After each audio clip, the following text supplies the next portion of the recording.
bum, bum, bum, bum. Yeah, we're doing some more because it felt like yesterday was so short and like nothing happened except me getting really angry, and it's like you know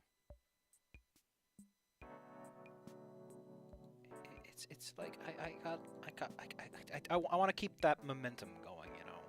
I got a lot of good momentum going in a lot of places.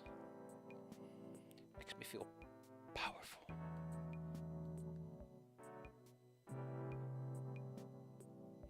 So, let's gonna do a little stretch and we'll get to it. So last time, for those who no, I'll probably start the recording before doing that. So last time, in case you forgot, we had the rain scene, but without the rain, so we didn't have as much of a reason for Yatacon to be as he was. It was a scene that didn't fully understand that the rain scene is kind of a gestalt. It's made of many parts, and all those parts serve more purpose than merely being set dressing. Which is a little lame, a little sad, but it was fine. I kind of like that this time there was a more proactive stance from the Inko stand-in. So hey, you know, you win some, you'll lose some. It's better than losing.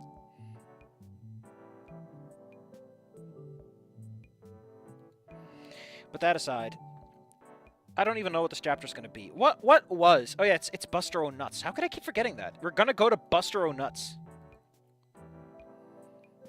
I just like, I don't know what to tell you that we had a scene that's like super sweet, and then it's like she gets bullied super hard, and then we get this. We get the tear jerking rain scene, and then we get Buster O Nuts. I don't know what to tell you, man.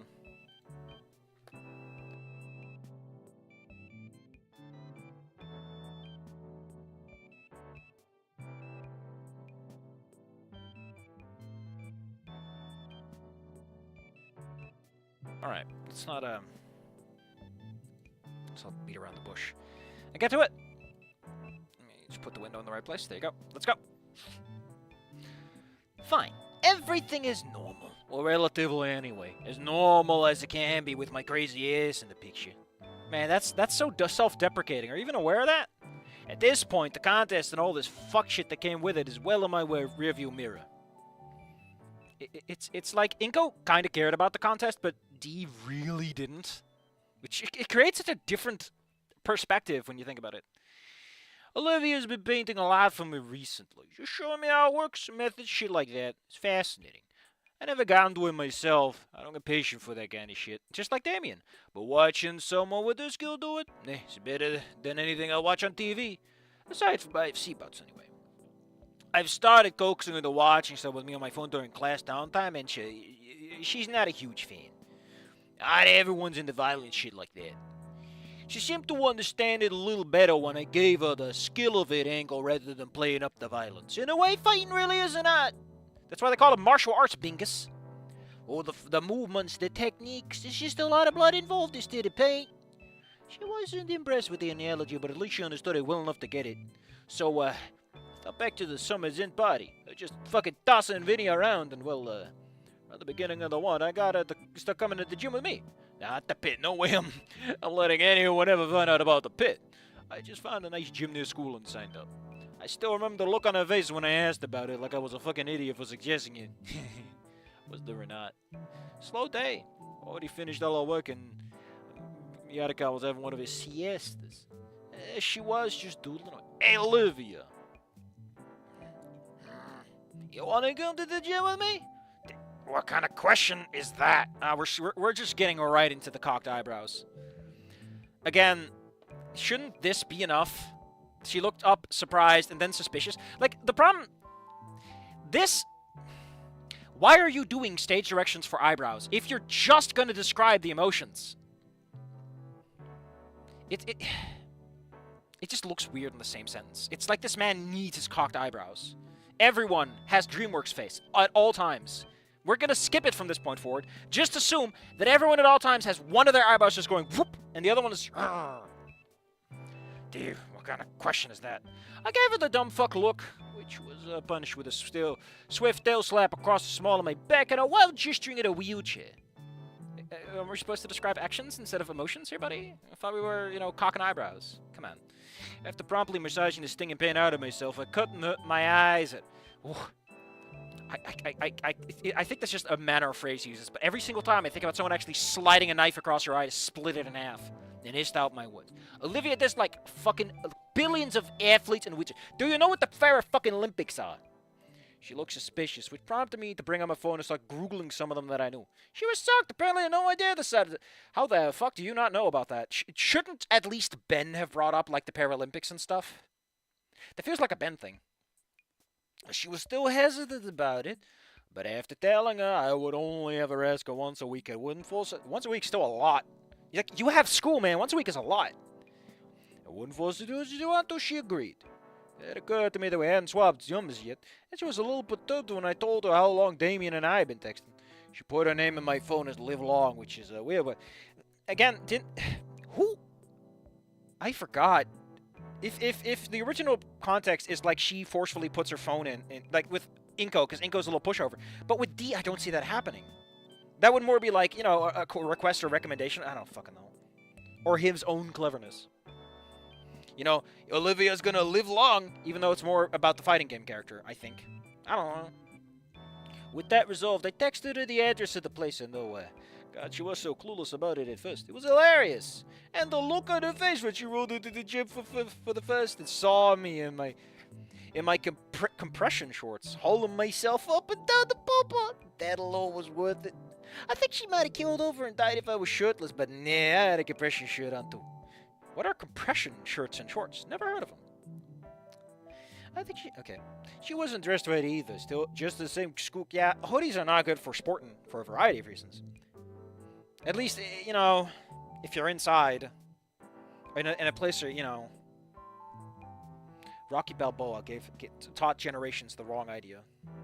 She was embarrassed as hell, but I picked a gym that was dead as fuck, even when it was busy on purpose. The people that were there didn't give a shit. I forgot this chapter is fucking huge. Why did I do this to myself at 8 a.m.? It's 8 p.m., Safi. It's evening. Nice little place. The only reason it wasn't more populated was because it was one of those rich folk gyms. Wasn't bad, just meant all the equipment was top of the line.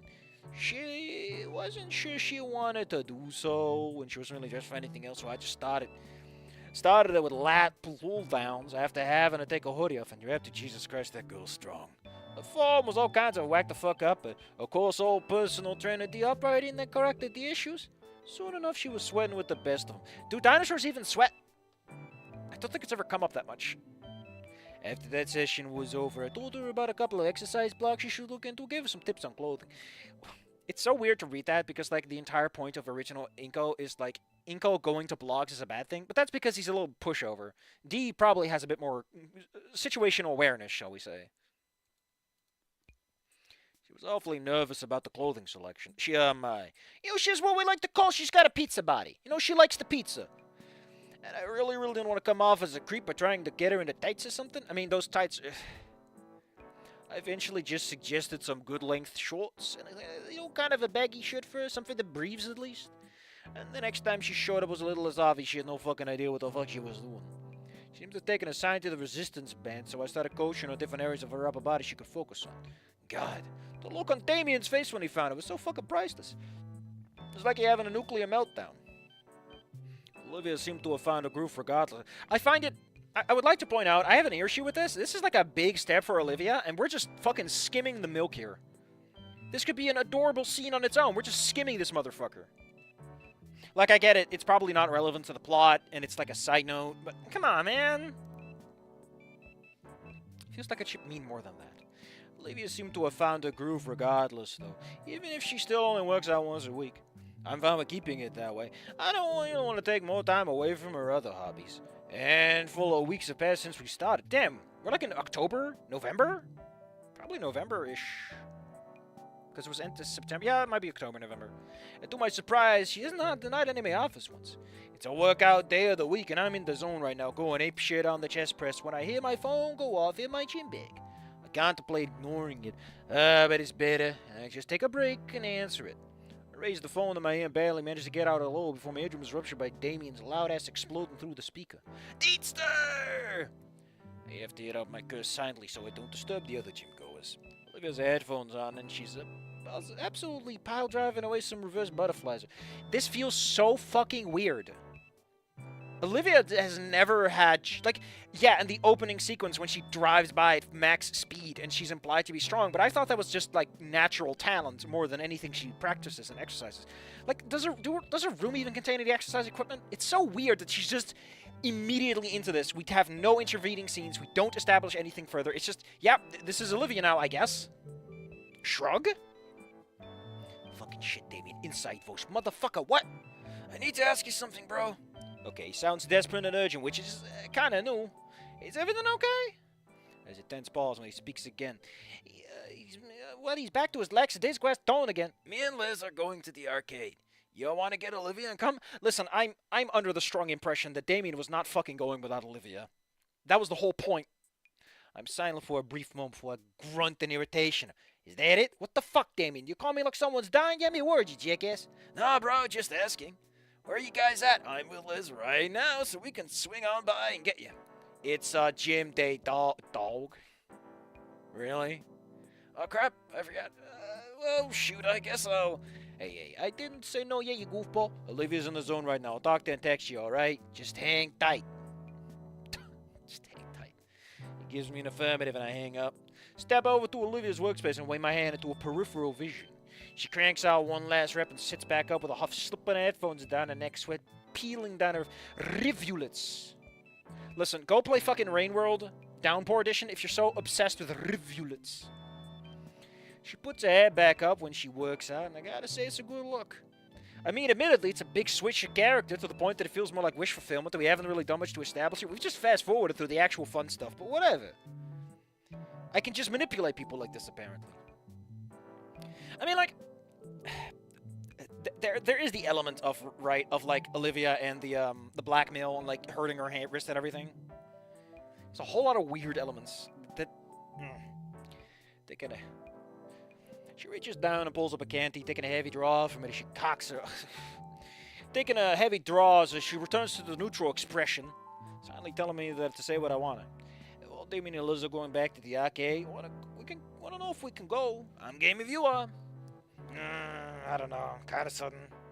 It's fine. I mean, listen, I would like to point out that this has been like once a week. It's been a handful of weeks, like 4 weeks at most, ish. She's gone to the gym 4 times in total. Well, that's fine. We can end it for today. It's been a while since we actually, hung out instead of, I know that we do this together, but it doesn't really feel like hanging out. It just feels like work. What? This doesn't count? Sorta? Are we really hanging out or just off in our own little worlds? I mean, that's what good exercise does, is it brings you in the zone. I guess not, but I still don't know if I want to go. Oh, come on. I've been bombarding you with my hobbies. It's only fair you get to do the same. You can show me your favorite games and shit and make fun of me for being bad at them. At that, she looks tempted. She rolls her head around a little bit and then sighs and glances back up at me. Okay, but you owe me. It's sure is alright. Sit the showers and get changed. I'll text Damien, let him know what's up, and we'll go then do the same. Oh, I see. She nods, deftly placing herself into it, trying to roll off into the locker room, just getting her stuff. Where's my phone up? Damien time. She said yes, just gotta take your time though. We gotta get changed and shit. Yeah, bro. Okay, we're on our way. You're at the same gym you told me about? Yeah. I slip my phone away and likewise go to get changed back into my normal clothes after a quick little shower. We're more than halfway through a session today, so I don't feel that bad about stuff. Hey, you can miss one, man. You can skip one. You can skip one. It's allowed. It's the second one you gotta worry about.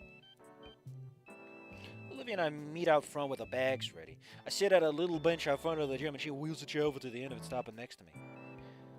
So, how you feeling about the gym so far? Pretty good, actually. I don't know, it's hard to explain. I don't think I'll become an athlete or anything, but it makes me feel better about myself. Good. Let me take to it. That right, the way you move yourself around, your wheelchair, that's, After pause, really thinking about it. She looks up from her phone completely, giving me her full attention. When I finally grasp what I want to say, You're strong, you know. I don't just mean physically. Tap the side of my head. You're strong up here, too. Yeah, artistically. I don't think she's smart, like, academically. It's kind of implied she's average at best. Not like a star student. It's her artistic skills that are good. And artistic skills come with a lot. You know, insight, she does realistic drawings, or at least close to reality, like with the city painting. So there's, you know, I'm serious. Most able people don't bother getting off their asses to do basic bitch chores, and you're hustling your ass in the gym. Shit's only once a week, but you're putting in the effort. It's been 4 times, my man. This really feels like it needs a lot more fast forwarding. Like this should have been done like week 1 or something, and left to ride from there. I'm proud of you, you know. I mean, admittedly, like the first few times are the hard ones. I can't knock him for that. Like I said, it's the first. Skipping once is fine. Skipping twice is where the problems start to come forward. You can stumble, but you can't fall. Her face turns crimson as her eyes widen, and she jerks her gaze away, mumbling. I chuckle as an old model sedan pulls up to the curb next to us. Liz's head comes raising out of the sunroof, beaming at us. I mean, the way that thing works, I guess you could do that, and that's just fucking weird when you really think about it. Yabba dabba doo, I guess. Hi guys, ready to go? Absolutely. Ready to see all the Hot Wheels are in her element too. He lost the remote from Click and had to improvise. Wasn't the whole point of the remote of Click that he fucked his life up or something? And it wasn't even fucked up in a way that's actually interesting? Oh man. How are we... how far is this? Hold on, I need to do some math. It's gonna be a long one. We're gonna have to keep the pedal to the metal and hack a little squid. I might be in the driver's seat, but you're behind the wheel. That's not a good idea, actually. I chuckle again, and she gives me the good old leer with those narrowed eyes. It's rolling up to the passenger side door on Liz's side and wrenching it open. She casually lifts herself and lobs herself into the car, saddling me with wheelchair collapse and duty. Damien's bombastic voice greets Olivia from the inside as I stare dumbly down at the chair. I kind of managed to figure it out, luckily in time, and I'm looking like a little bit of a fool. She pops the trunk, and there's more than enough space to both fit a chair and a gym bag, so I go ahead and leave him there. Soon enough, the trunk is shut, and I open the other passenger, so I stare dumbly as a waterfall of empty soda cans comes spilling out onto the pavement. I look up at Liz, who at least has the good grace to look embarrassed. Oh, fuck. Oh, passenger door. Oh, fuck. When I think passenger door, I think shotgun. Sorry. There's something else that was on the tip of my tongue, but I forgot what it was. Yeah, the whole popping of trunks. I've never seen that around here. Every trunk here, you gotta use your own little hands, buddy. I put my hands on it. Oh, come on, Liz. I expect this from Damien, but you... Oh, those are mine. Sorry about that, bro. They're from this morning. I gotta toss them back here when I'm done. I should tell Sophia about this. You never heard about a garbage bag? 'Cause you are one. Liz sighs as Damien lifts a stuff to the brim bag out of the sunroof to show me. I'll look back up at it. Are you a hoarder? No, Damien. I'm saving them for a project on recycling, and I'm going to use a couple of the cans for a sculpture. Saves me the trouble of finding aluminum myself. I'm sorry, fucking what? Hold the phone. You can't just drop a fanfic at me and I'm not looking it up, buddy. You clown. You moron. You fool. We're looking it up right now. We're doing it live. Calm down that Spinosaurus. I'm gonna calm down that Spinosaurus. Arts plus English version. What is there to be worried about? It's mature. It has major character depth. Features Liz Farley and Damien Payne, Lunara and Ben, Sophia Payne and Inco...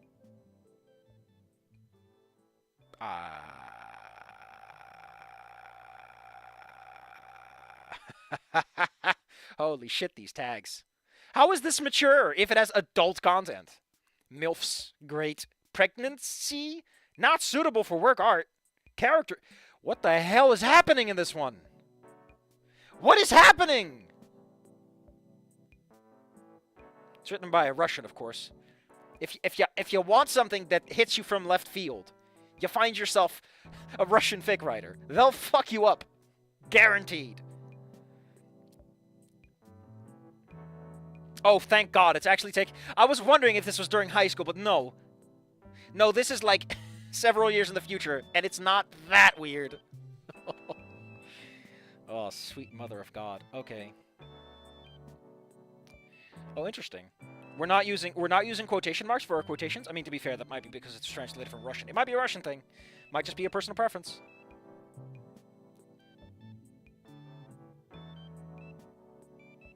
This is weirdly phrased. This has some serious, I don't know what you're trying to do here, but maybe I'll get used to it over time. Why is there so much art? Holy shit. This is practically a fucking comic. What the hell? What the hell? Vinny beats the shit out of Inko, what? What the hell? Why is there so much art? And it's not even that bad. It's like pretty good. What the hell's going on? Man, Warlocracy didn't lie to me when he implied. Jesus. Fuck. What the hell am I looking at? I'll be honest. I'm looking at the first chat. Damn! This is like halfway a comic. Mark Halford. I don't know. Listen, man, you gotta give him an H name. You gotta alliterate it, just for kicks. Holy shit. Another person's beating... Who isn't beating the shit out of Inko in this one, it seems? Oh. Oh, it's... that is not my Michael Harris. No, Ferris. He's not. Oh, no, it's Estrus. Jesus fucking Christ. Reading is for chumps. My homies just look at the pictures. I'll be honest, I have no fucking clue what this is gonna be about, but my god, why is this comment so big? You know what? We're gonna.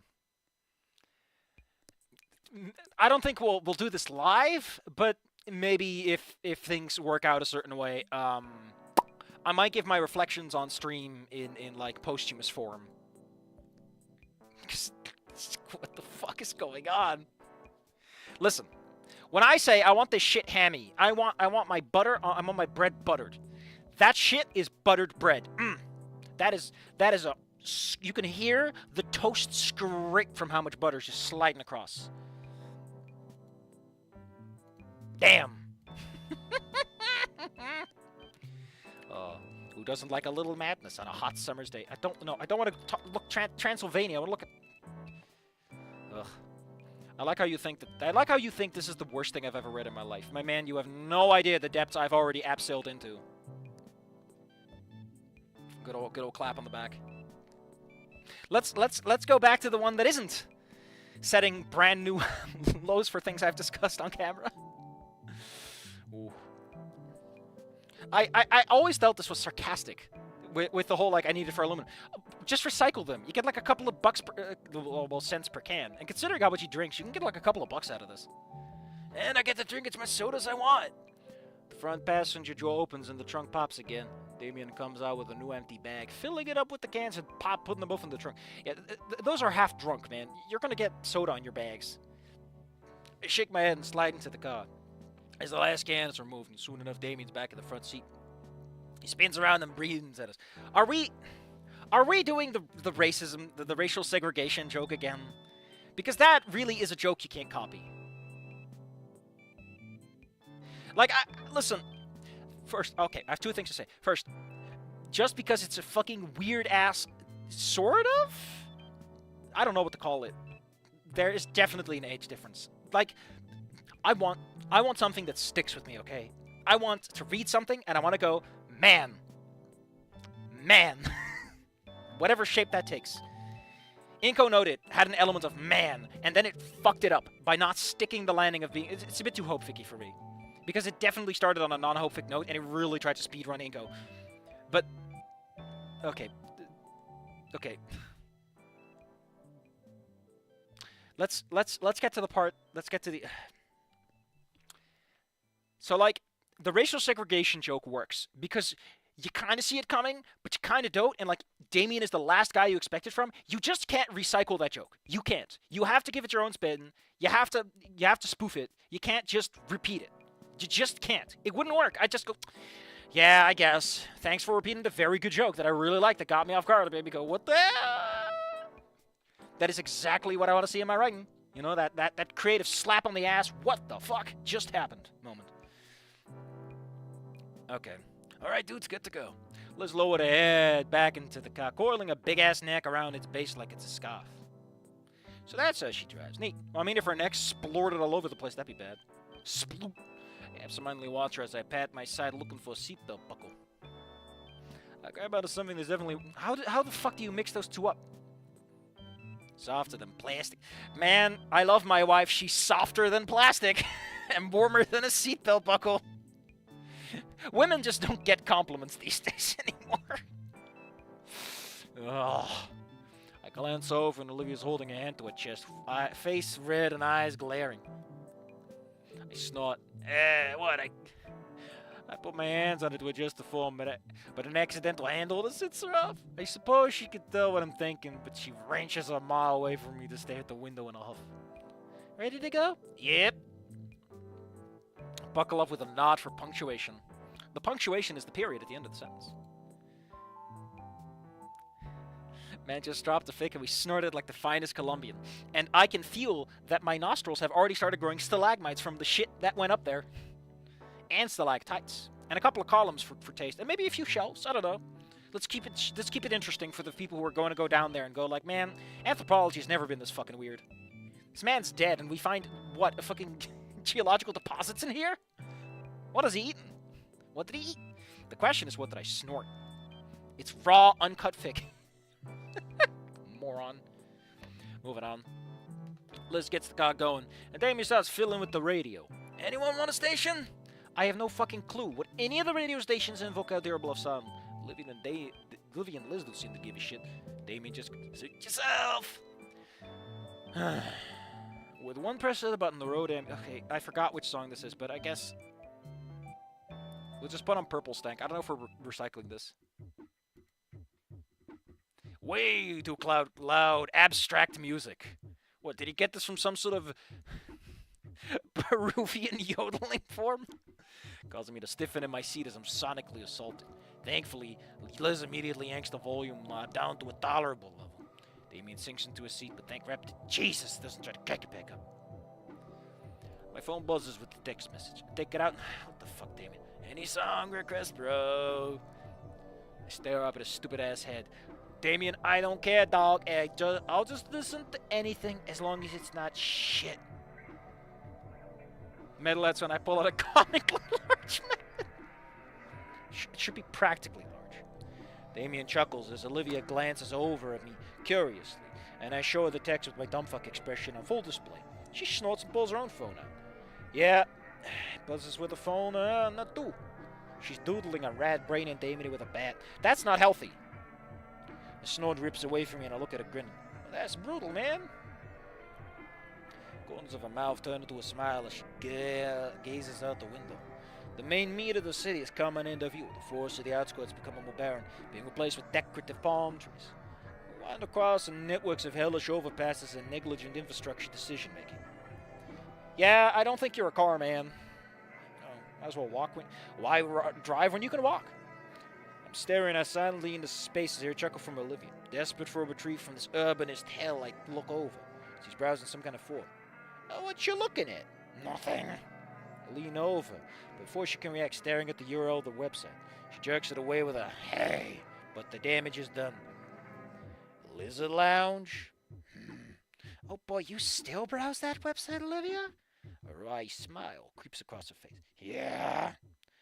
I can tell the sun's fucky. Hey, Liz, can I get an explanation? No, don't tell him. Liz peers at the rear humming. It's this weird, exclusionary chat room. They only allow dinosaur women. Men, and rather specifically human men, are banned. I don't know. I thought it was an intersectionist thing when I tried to do some research, but it turns out they're just... He's recycling the joke. Hold up. There's a very specific response I have to this.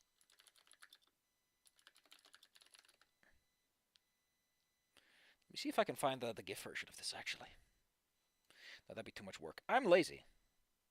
Why doesn't Know Your Meme come up?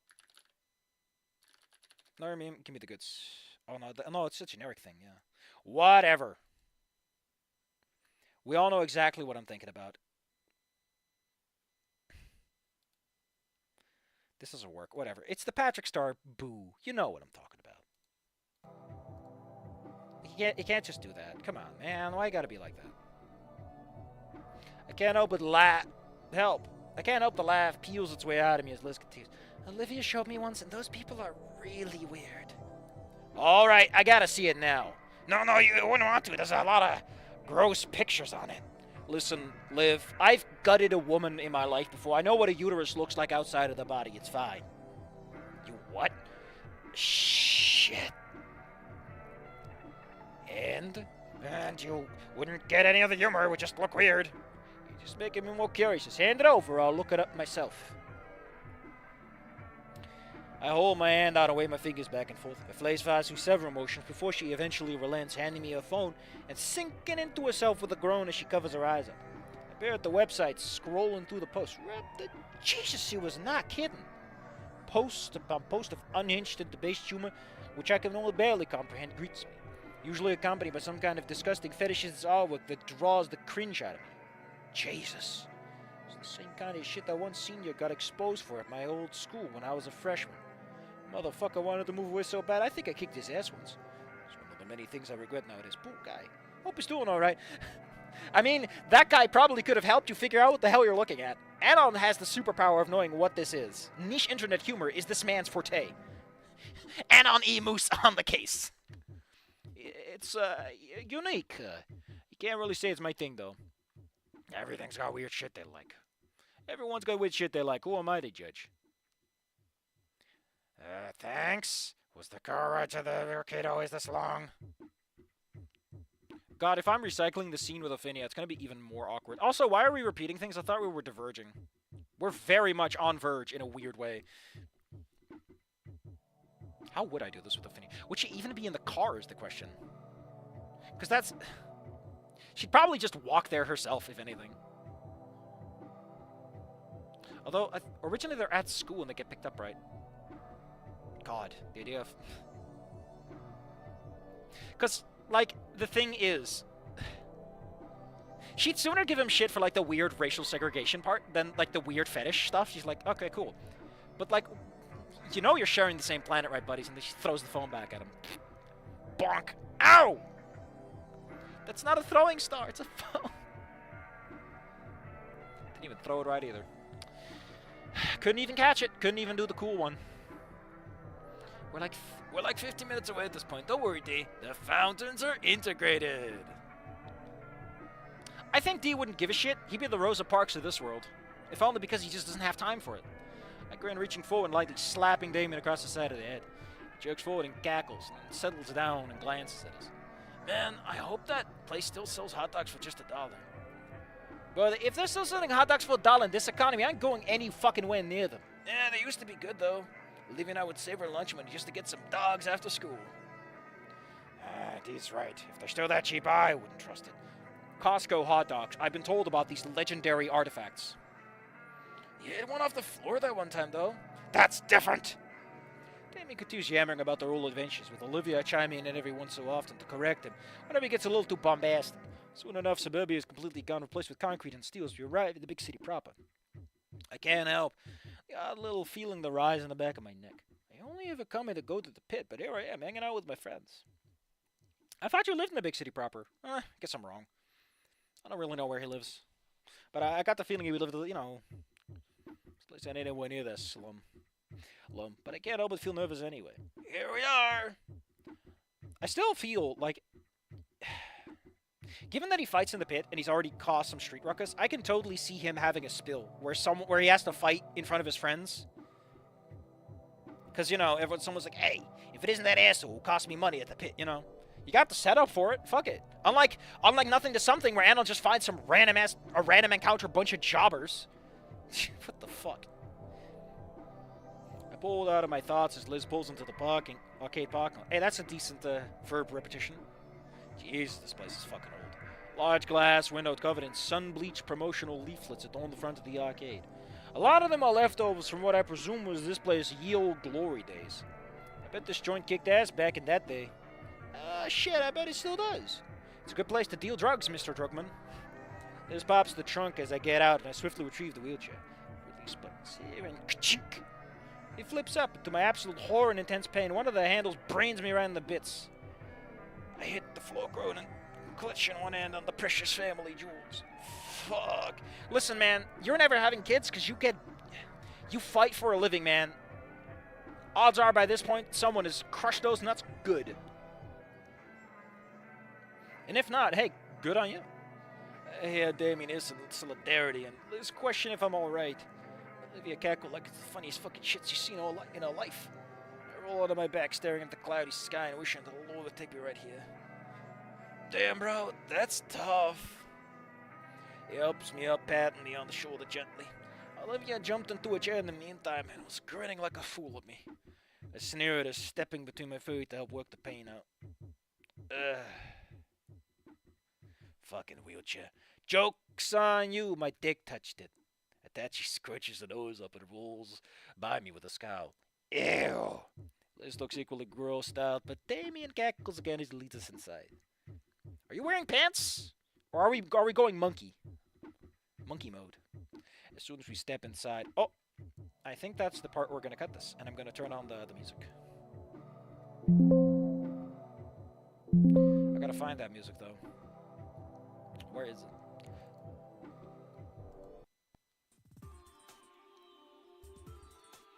Man, the arcade has such good tracks.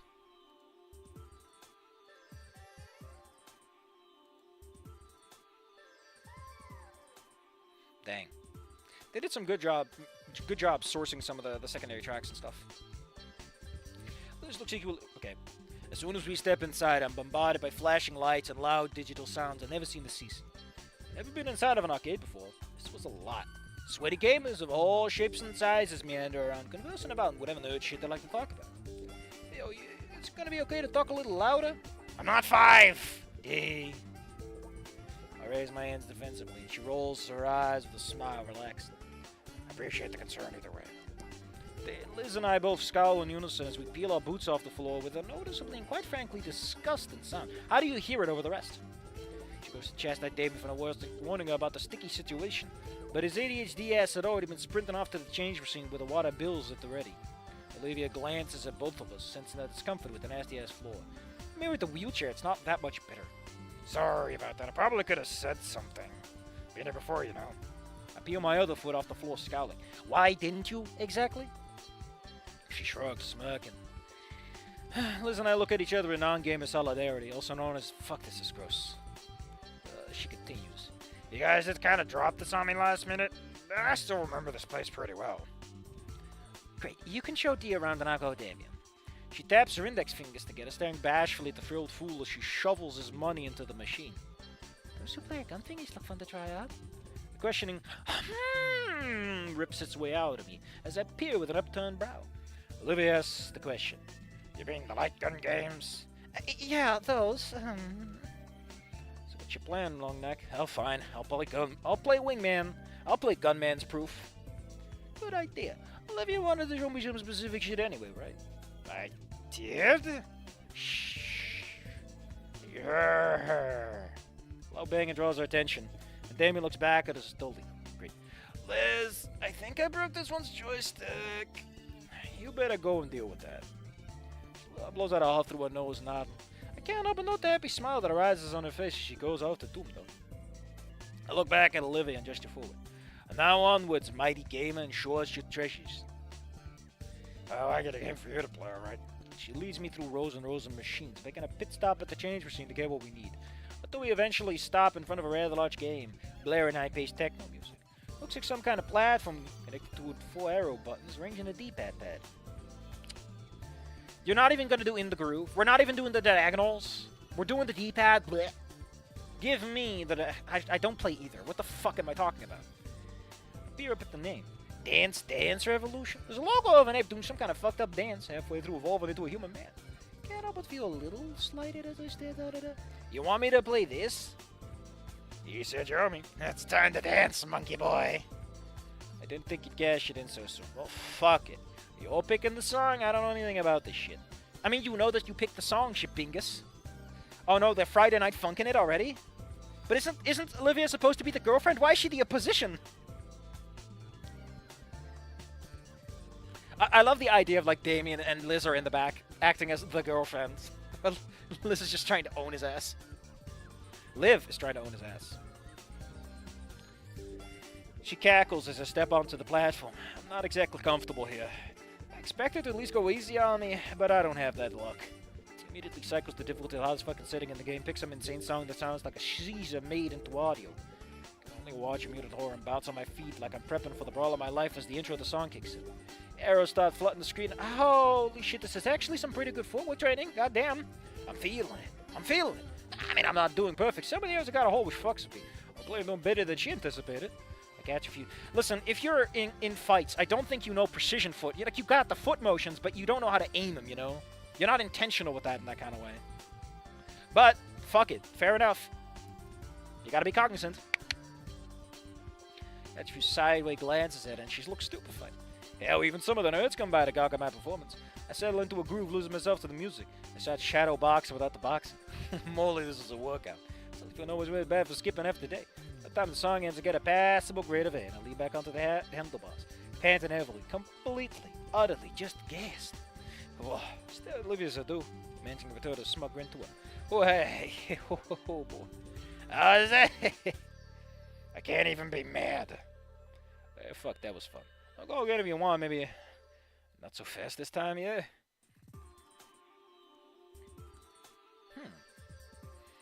She nods eagerly, rolling towards the controls again.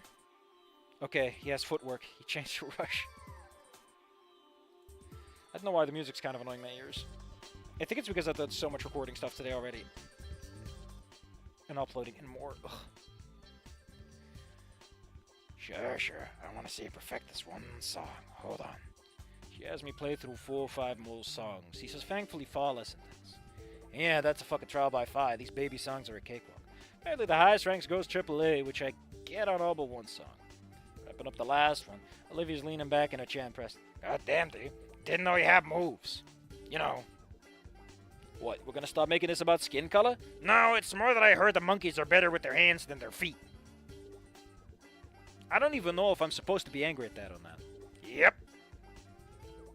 That's it? Yep.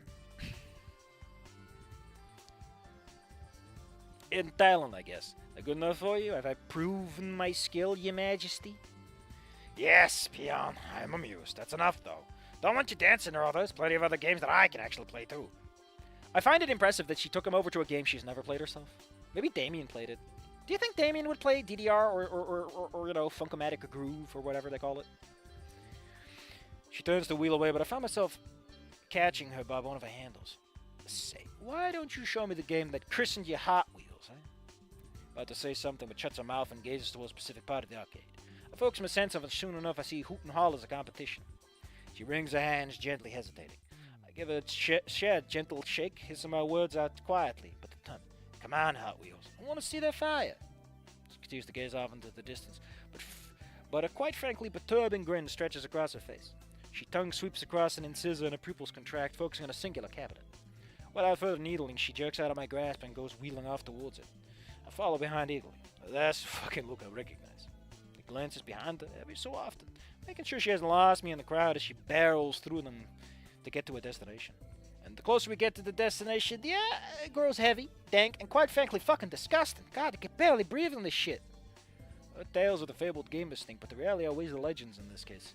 Damien's voice pulls me out of through her heart. Hey, yo, you found us! Yeah, haha, you found us! Soon enough, both he, Liz, or her head anyway, come into view. Olivia only glances back once more to make sure that I was still there before she rolls up to a particular cabinet she's been spying, nearly slamming into it as she breaks. Jurassic, huh? Stupid-ass name. Someone else's. Why would you say that? Like, Street Fighter is not a bad name. This should also be considered...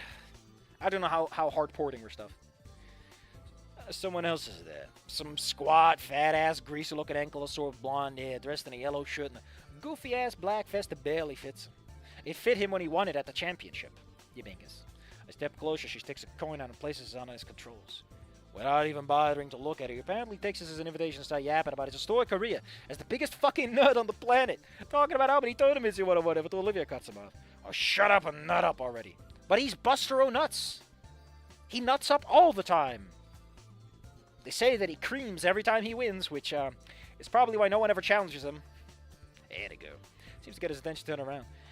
You really want to try me? Look, I'm Tiny Tim. He cuts himself off. looking just about everywhere for Olivia except down. And when he finally... She's not that short! Squinting heavily until his eyes are almost shut. Fucking idiot staring at that screen all day. This is what you get. Ooh.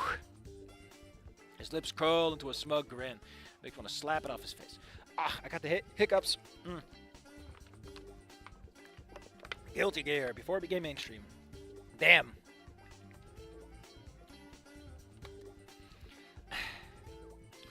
Bro, you know you can't bring chairs in here not after last summer when they did wrestling. Olivia snarls, raising a fist. I genuinely think she's about to fucking dick this guy in the dick when he finally realizes that she's in fact in a wheelchair.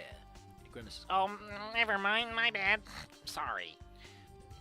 Rules say you can't refuse, right? She says, tapping the coin. He tilts his head in confusion. You know, you're the new champ, right? Yeah. How did you know? This is the champ. This is the champ's cabinet, right? Damien lifts his head now all together at this point. They shoot Damien a questioning glance. He returns it, and thankfully he seems to telepathy it. It's the oldest one here, I think. It's been here since like the dawn of time or something. A sacred artifact, bro. I turn and look over this thing. Yeah, it's old as fuck. Barely any paint left on it. What hasn't been chipped away has been marred by marker. Glance and brow cooked. Like I said, everyone's got fucking DreamWorks face the whole damn time. I'm getting big boss baby vibes from this shit.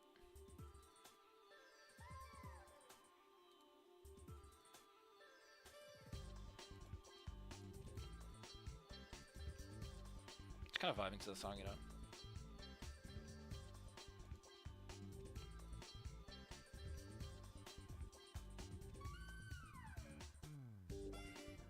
Hold up.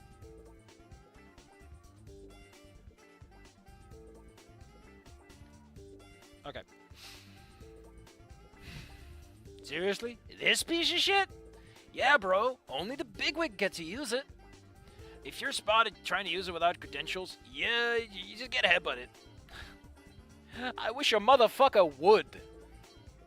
I look back at Olivia, who is currently boring a hole, without the W, through Fatso's head with her eyes. That smug-looking smirk returns to his face, and he leans back, jabbing a thumb into his face. Look, lady, I'm a big deal here. Buster O'Nuts crown champ in all of Oak Caldera. This particular Jurassic kick machine's got a history.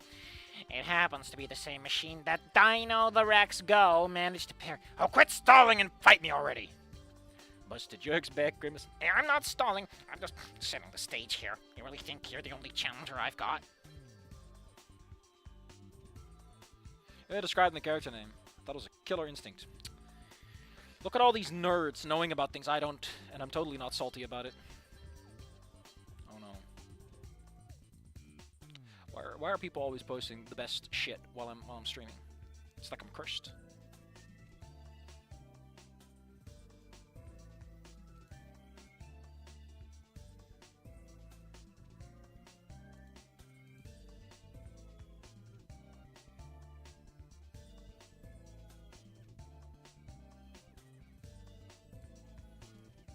I don't know, it's just a nice little jammy song, you know? You're in the arcade for a while, especially if you take your time, but then it gets upgraded.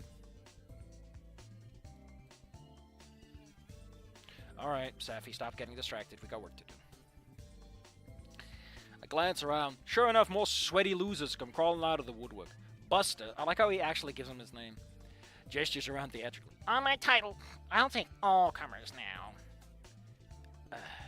Whispers start bouncing around the crowd and Olivia grunts. Finally, Buster cuts her off with a wave of his hand. Form a line. Okay. Tallest to smallest. What? Go on. No cutting. Damien grins, cracking his knuckle. Oh, hell yeah, we're gonna wipe the floor with you, Buster. Like, are you from the 50s or what? I turn to stare at him and shut that the fuck down. But let's creep fork. What? Wait. What? I don't even play video games. Oh, wait, no, it's Liz. What? I don't even play video games. Yeah, no fucking way. There's no way in hell I'm doing that. Also, you implied that other people were showing up. So why does he give a shit about you? He doesn't even know you're with her, technically. In that way, that it matters. Again, you have other challengers, motherfucker. Why is this done like this? Like, in the original, I never know... I don't know if this ever happened. But here it's implied there are other challengers, which makes this fucking weird. Too bad. Consider it the blood tax. Yeah, consider it the blood tax to play on my mighty machine. Liz continues protesting. I'm about to round on Buster and threaten him with a real fucking giraffe kicking. But Liz looks up at me, hitting with a pleading look that knocks the wind out of my sails. Besides, you think I'm gonna put my hands on that, or who knows where... I cut her off, going, fuck it, we're in. D! She wants the D! Okay, we are no longer friends. Yeah, man, that's low. Damien shoots his hand into the scream at the high heavens, and returning to Liz, jumping up and down excitedly. Yes! Come on, Liz, it won't be that bad. Yeah, you're still by the brachio booth, right? Hold tight, I'll come and get you. God, moving your body like that gotta be terrifying in a weird way. Because you don't know where it is. He starts rushing off to get her, and she crins right after him, protesting the whole way. Can't help but, return to my usual expression. It's just how my face looks, listen, I got a disability. Looking at Buster, all people. The brachio booth? It's tight in here, Brachiosaurus used to bump into litter everything, including each other. There was some lawsuit, and now there's a few raised platforms where the long necks can sit and reach everything. Got some water fountains, too. Doesn't stop everything from getting Doesn't stop things from getting tangled when there's more than a few of them at a time, but it's something. I'm Buster O'Nuts. I hate that voice. I digest this information with an eye. Soon enough, Damien comes back with Liz Prime in tow, who was extremely unamused. Seemingly keen on getting this over ASAP, she just strolls up over to the cabin and barely even tries, picking some mana. Oh, we're speedrunning this shit. A digital voice says out perfect into the crowd about a minute of the slot, and she steps away with a pout. Why does she even pout? Probably because she has to do it, less because she lost. Crossing her arms and heading to a spot in the booth. Buster leans his hand against his clapped hand, seeming to gloat about beating an absolute fucking beginner. Next victim. Personally, right, if you wanted to write a fic where Liz and Damien had issues, this is a great place to do it. Because she's like, Damien, I didn't want this, and you didn't defend me, and you pulled me into this. Or, it's what she likes. I don't know, maybe she prefers to have a boyfriend that, puts her in a situation she doesn't want to be in. To expand her worldview. Damien's only slightly taller than me thanks to his fucking head frill, but I'm not complaining. He struts up with that goofy fucking grin on his face, digging around in his jangly-ass pocket for change. Buster strikes up after You haven't seen your group before, tourists? Oh, nah, Liv and I used to come here all the time. Life's been a little tough lately, so, we got some friends to come along on this little... He does not say sojourn. Down memory lane. Lighten the mood a little, right? Why wouldn't he just say walk down memory lane? Sojourn? Actually, how do you say that? I have a bunch of... in my head, but I don't know which one it is. Sojourn. Sojourn? Sojourn. Sojourn. Sojourn. Fucking what?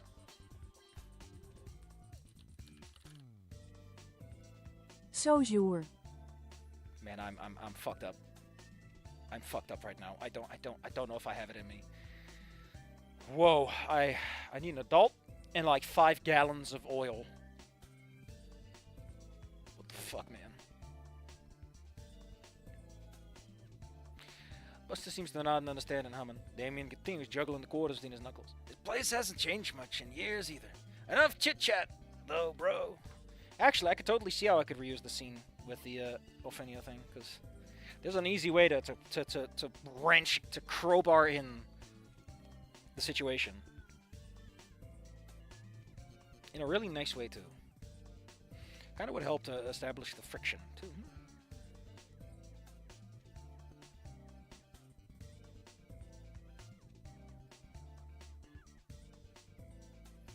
Oh well. He jams them into the slot on the screen for ashes. The character select screen busting it down. I've got to admit, it's kind of groovy. Buster considers his selection, or at least pretends to anyway, because he's picked the exact same character he did last time. Damien doesn't hesitate for a minute picking his own. Buster shoots a mean glare at him. I must have had a look on my face, because Olivia glances up at me and answers the unspoken question. Damien just picked a counter to his character. Probably expected all of us to be beginners. Buster stands now, so yeah, that checks out. Olivia continues. I do think that like him being able to read that someone's stance is actually something that him as a fighter would be very good at. Been a while since then, though. The vocal fry cuts a sentence short and look down. You good? Yeah, I'm fine. Still scratchy as fuck. I tap her old ass but reliable but dented canteen, which hangs off a wheelchair by a hook. You need some aqua? In the town of our Freya rode a stranger one fine day. God damn it. Texas Red, Light Gun Showdown Pistols at 3 p.m. Because they aren't open at dawn, at dawn and or midday yet, or noon really. Like we wanted them to be open at noon, just for the. They told me they don't have money for it. Like everyone comes in the afternoon nowadays. Sure, thanks. I knock it and shoot her with 2 fingers. What? You're getting her water. Bearing down at this busted little thing as I walk away. Oh, it's empty. That's why. Oh, it's interesting that he picked up on that, but I guess they've been together for 2 months. It's got a few stickers plastered on, and none of which I recognize in the slightest. Maybe I should get her a canteen for her birthday or something. What the fuck, birthday? Why am I thinking about that?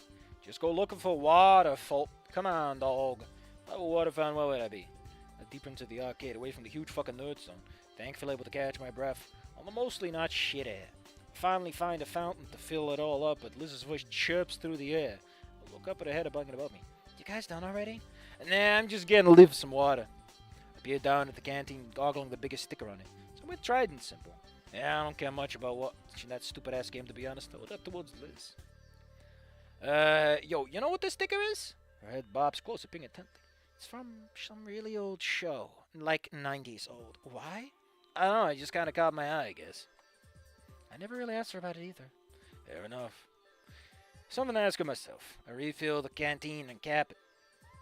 And I jog back in action with Liz in tow. But to my shock, Damien and Buster are still busting heads. Damien is smashing his fist against the buttons like they owe him money, and Buster's sweating bullets trying to keep up with him. The crowd gathers closer to ogle the screen, and Liz is there in front, completely transfixed by the action. I stride up next to her and nudge her shoulder, and she doesn't even respond. Damn, okay, what? I cap the canteen just enough to let a drip of water leak onto my fingers as I tilt it. I flick it across her snout. The moisture across her face makes a jerk with a grunt. What the fuck, D? I hold the canteen out for grinning. Yeah, it took me a while to find enough spit to fill it up for you. Ew, that makes 2. She uncaps it completely and slugs it pretty much the entire thing, clearing her throat when she's done. Thanks. Her sleeve's wet too. How's he doing? He's getting too aggressive. That a bad thing? She immediately launches doing a detailed explanation on all the game's mechanics. Oh, you haven't checked out in a while. Something about rushing down, zones, footsies. What the fuck is a mix-up? Hurt box? My brain is a fucking hurt box. Mine goes numb for a brief moment as she batters me with video fighting game terminology. A voice becoming rather faded mutter in the fringes of my thoughts. You think I'd be really into this shit, but I like to fight for real, not with some fucking pixel shit. I slowly snap back to reality. So Damien has to keep his distance. It's not looking good for him. He's probably about to... Aw, crap. Buster proceeds to unleash a diabolical series of inputs to batter Damien's virtual little fighter into paste. I have a distinct feeling it was waiting for Liz and I to get back to do it. Damien groans, stepping back from the machine with his arm crossed, looking defeated. Which quickly fades as Buster, to his credit, nods at with respect. Wow, you actually knew to play. You're next. The fatso points his fat finger to me. Again, there's also like a certain tone, right, to having him say this and then point at D. It just carries more emphasis instead of him pointing and then saying it. Because that way, there's this brief, tiny fucking moment of like where the reader's like, I wonder who? Like, do we have time? Or, you know, those tiny moments can mean a lot if you add them up. And there are my eyes at him and slowly stride forward. Have you taken fast mover? Otherwise, you can only stride one pace. Leering over him as he takes in my face.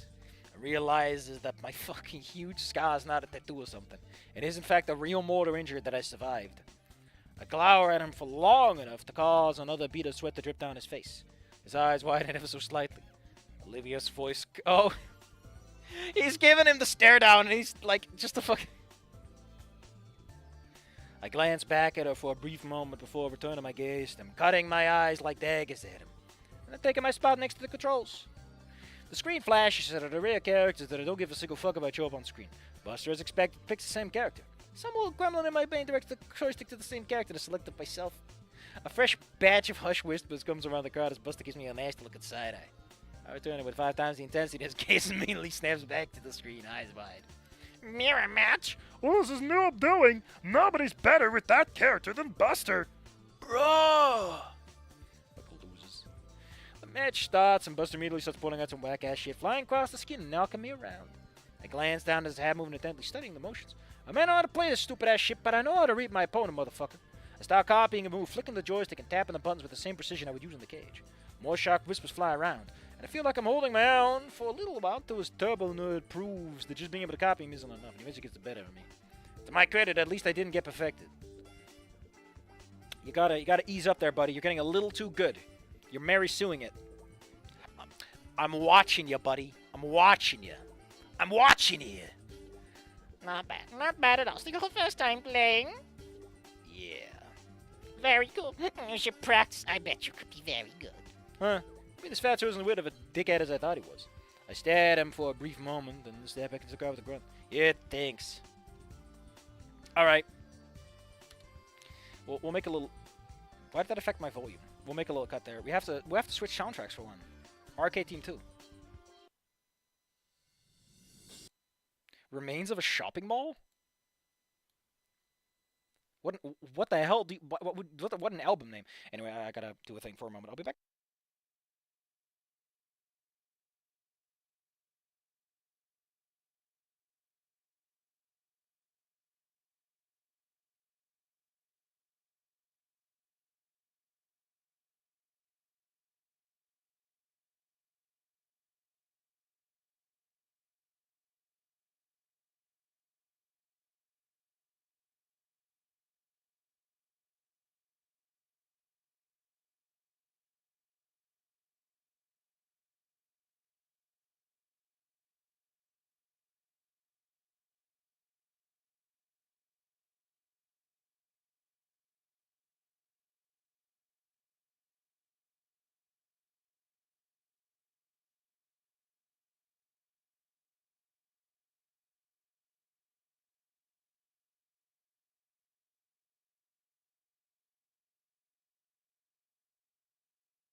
There we go. All right. Let's get to it. He nods as Olivia wheels forward, mean mugging the shit out of Buster. The tail lashes back and forth against the ground as she glowers up at him, seeing he has anything to say before they stop. Naturally, of course he does. He's yapping about E tournaments and other turbo nerds he beaten that year, guilds, whatever. To Olivia's credit, she never interrupts him. He finally finishes his tirade with crossed arms and it smokes him. You won't look bad for ducking out. Are you ready to get busted? You're fat! I can't stop the surprised laugh that peels its way out of me, which happened to be joined by a few other members in the audience, and Buster quickly shuts down with a glare. Guess Fatso has some clout after all. He directs his incensed gaze down at us, sneering. I can still back out of this. Yeah. Olivia's pupils contract as she inserts... How can you even see that in a situation, man? As she inserts her coins without breaking eye contact. A soft little snarl grace on her lips. As the coins go in, she slams her fist down on the start button. Buster whips in action immediately, this time picking an entirely different character. Damien's eyes widen, he lets out a soft gasp. Buster... What? Buster's character's like 3 kinds of bullshit is what's wrong.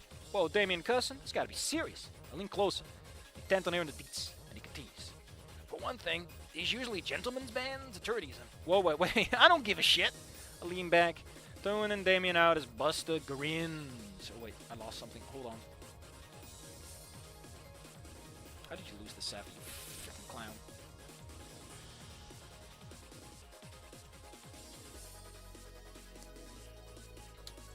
I lean back, tuning Damien out completely as Buster chuckles and grins at Olivia from the side. She doesn't seem to care in the slightest bit, casually clicking a joystick over to a baryonic chick dressed in a karate gi. The announcer blares the name out and I cock an eyebrow as I hear it. Wani Long! I recall the name she put out on her contact and my phone on there. Live long, huh? Damien shoots hands up in excitement, doesn't he? Wow, she's actually bringing her main out. That means she's serious. I mean, she's still fighting the joke character that has too many stats.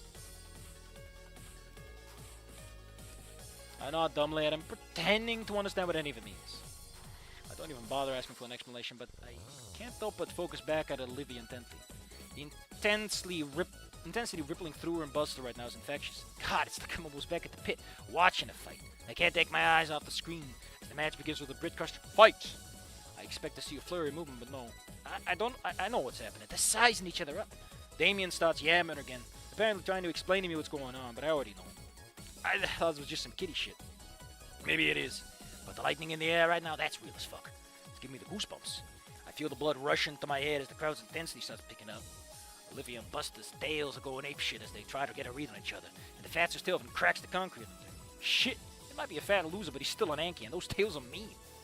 Finally, a loud smash rips out as the characters make contact, and both go flying across the screen. The crowd whips into a cheer, and even Damien gets involved. The action is short-lived, though, and they return to that little back and forth. My eyes whip between them, studying their movements. Olivia is completely lost in it, filled with a literal killing intent. That's almost scary. It's a look I recognize and sends a shiver down my spine. Buster is pissed, but he's more focused, contained, a dangerous thing. With 10 seconds on the clock, he makes an error, and Olivia immediately capitalizes on it, punishing him brutally. He barely survives the assault with a tiny sliver of health as the clock runs out, but the game calls it a win in Olivia's favor anyway. Winner, Wani Long. At that point, the crowd goes apeshit again. I do that too. I can't help it. I'm lost in the moment. Round 2 begins, and it becomes only quiet muttering again as we all watch the match intently, but a tingle cross on the back of my neck. Something's wrong with Buster. Or, is he? He would. A fucking self-proclaimed big shot like him. He's holding fucking back on her. Damien shouts again besides me, but I barely register it as I glare a hole in the back of Buster's head as rage boils in the back of my neck. Are you fucking serious? Talking all that shit? And you're holding back on her? Why? Because she's in a fucking wheelchair? Regardless of my feelings, he at least beats her enough to claim a timeout victory. I can't fucking believe this. I almost want to walk up there and smash his fucking face into the cabinet. But I don't want to cause a scene. And more importantly, would embarrass the fuck out of Olivia. Damien belts out another sentence, which I'm already actually loose enough to comprehend this. Got him, Liv! One more win and you're the champ again. Olivia tenses up as the butch eyes swing to face her. And she growls out his name without a look in the back. Damien doesn't seem perturbed as he continues. Come on, Hot Wheels, you're the best! She groans quietly, focusing on the screen. For some reason, it becomes silent, no muttering, and not even any whispering. Causes my annoyance to creep back into my mind. We'll see if he keeps doing it. Maybe I was wrong. Round 3 starts, and the crowd picks back up. And my eyes rip into Buster, studying every minute movement he makes. Yes! That fat fucking...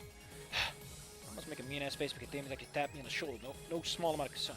Hey, D, are you okay, bro? You look like you're about to blow a gasket. They hiss out the words of plant. Oh, he's fucking throwing. That's not all we do it around here. His eyes look in shock as he looks back at Buster, and sure enough, if he makes a move, and Buster allows himself to hesitate for a brief moment, getting hit by a vicious combo. Dude, you're right. Even here? Everyone else is having fun, though. If we interrupt the match, it will kill the buzz. If she can't tell, what's the harm? I turn my hateful glare at him. He shrinks back in a wince. Despite it, I know he's fucking right. I shouldn't, but I can't. Not in good conscience. Wait, I could, I'd hesitate if I barely knew it, but now a growl rises in my throat. Rip him apart, Olivia! Well, let's give him a good old-fashioned New York Sunday. Damien jerks back, actually glaring at me. Yeah, it's not so nice to get your eardrums burst, right, pal? Quickly recovers and raises 2 fingers to him, whistling up. Yeah, you got this! Even Liz gives it a shot. Steamroll him, run him over! Burn him up, Hot Wheels! Yeah! Go, Hot Wheels, go. Go, little dude, go! He's so handsome. I haven't forgotten. Have you? Olivia flinches, looking back at us. Her eyes wide in my incensed state that I'm about to yell at her to pay attention when Buster peers back at us too. Fuck it, if he's gonna get himself distracted. What are you gawking at us for? Kill his ass, Hot Wheels. Eyes on the prize. Damien jumps up and down, pumping his fist into the air with each leap. Beat him without even looking! My gaze cuts to the crowd directly at me. She scowls for the briefest moments before giving a confident smirk. She turns back to the screen. Buster rapidly snaps out of his own stupor. Looks like he took the fucking hint, though. Time! Buster leans back, grunting angrily at Olivia. Want another round? The people need a winner. She wheels backwards with smirking. Yeah, sure. I need to use the restroom first. Sure, it's that way. Olivia turns and begins wheeling that way, smiling warmly as she goes by. Manages to knock most of the rage out of me, and I start simmering down. Buster waits for her to be out of earshot and scrambles over to them. So, were you guys serious? About what? Hot Wheels. You were saying Hot Wheels. It's not really her, right? He stepped forward and jabbed his finger into his stubby chest, snarled. Oh, you're damn fucking right it is, you fat pussy. I saw you throwing the fucking match. A wave of oohs go around, and Buster slumps over guilty. Yeah. Finn in here gave me a sob story about her during a match, and I felt bad, okay? Wants to be known as the asshole who picks on girls in wheelchairs. You know what? Fair, but also, fuck you. Some random in the crowd pipes up. Ooh, Buster was being hospitable to the young lady. Who the fuck shut the... Yo, Buster. You simping? He jabs a finger at the guy angrily and turns back to us. Piss off. Look, I didn't mean any disrespect or anything. And I know she was Hot Wheels in the beginning. I don't take it that serious. He looks me dead in the eye, seemingly unfazed by my threatening glare now. I'll play for you now. It's what she deserves, okay? The sneer on my face rises to a grin, which causes him to recoil. I slap a hand on the shoulder and grip tightly, leaning down and get into his face. I can smell the sweat beads on his face. Hey, you're good, you better, buddy. Because otherwise I'm going to take you out to the parking lot. Your new name is going to be Busted Nuts. Got it? Damien shoots me a sly side glance as a peal of laughter rips out of the crowd at my threat, and I know exactly what the fuck he's thinking about. I glare at him from the side. You bring that up, you're going in the parking lot too, motherfucker. He gets there and shrinking back into him with a meek grin. Busting outside the rep succession, let him go, gently shoving him back towards the machine. He cracks his knuckles and neck, breathing out the fear of God I just put into him. Guy from earlier passed. You're still kind of simping? No. Buster casually cocks up. Shut the hell up, Dave. Olivia returns not too long after, sliding back up to the machine. Thanks for waiting. No problem. Ready? You know it. Good, because you're going down this time. Buster O-Nuts. Consider my bust thoroughly nutted. I don't even know.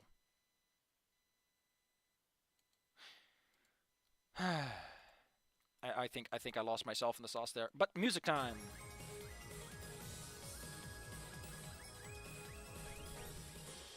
Their smirks become a competitive scowl, and they return the focus to the screen.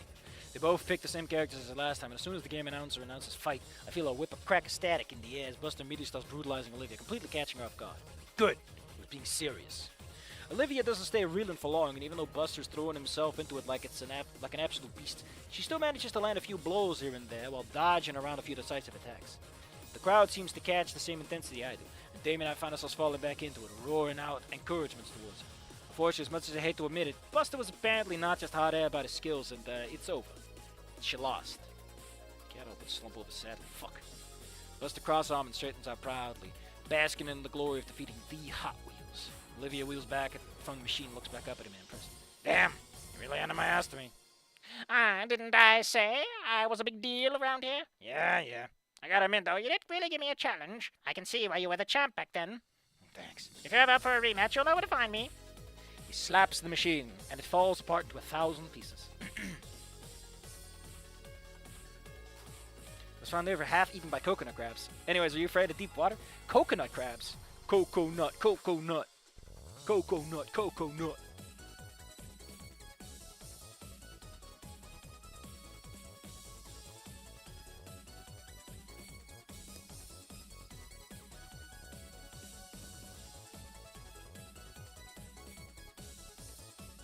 It's just a good song, okay?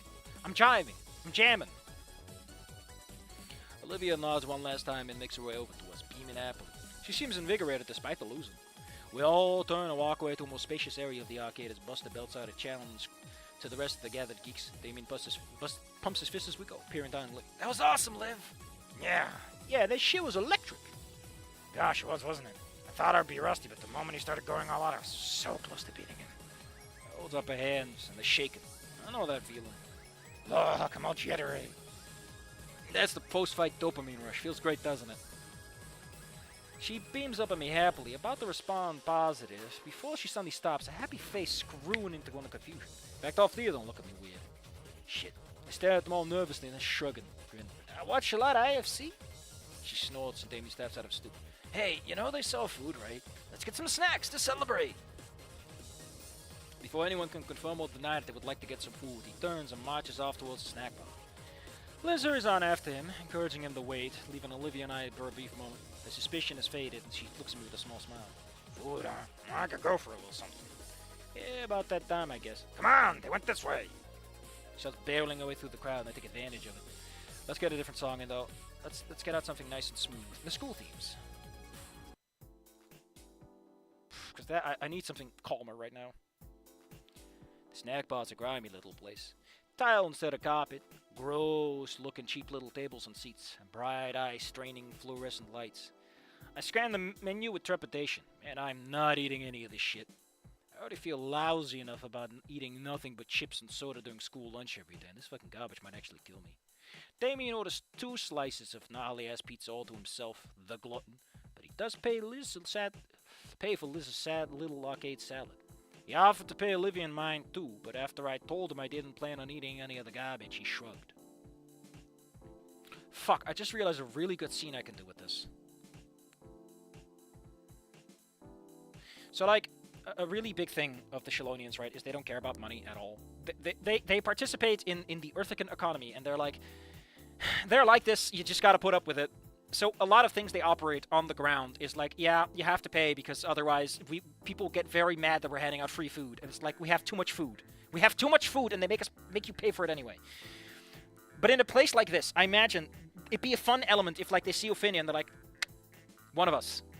And so they don't charge for anything, despite everyone else paying for it.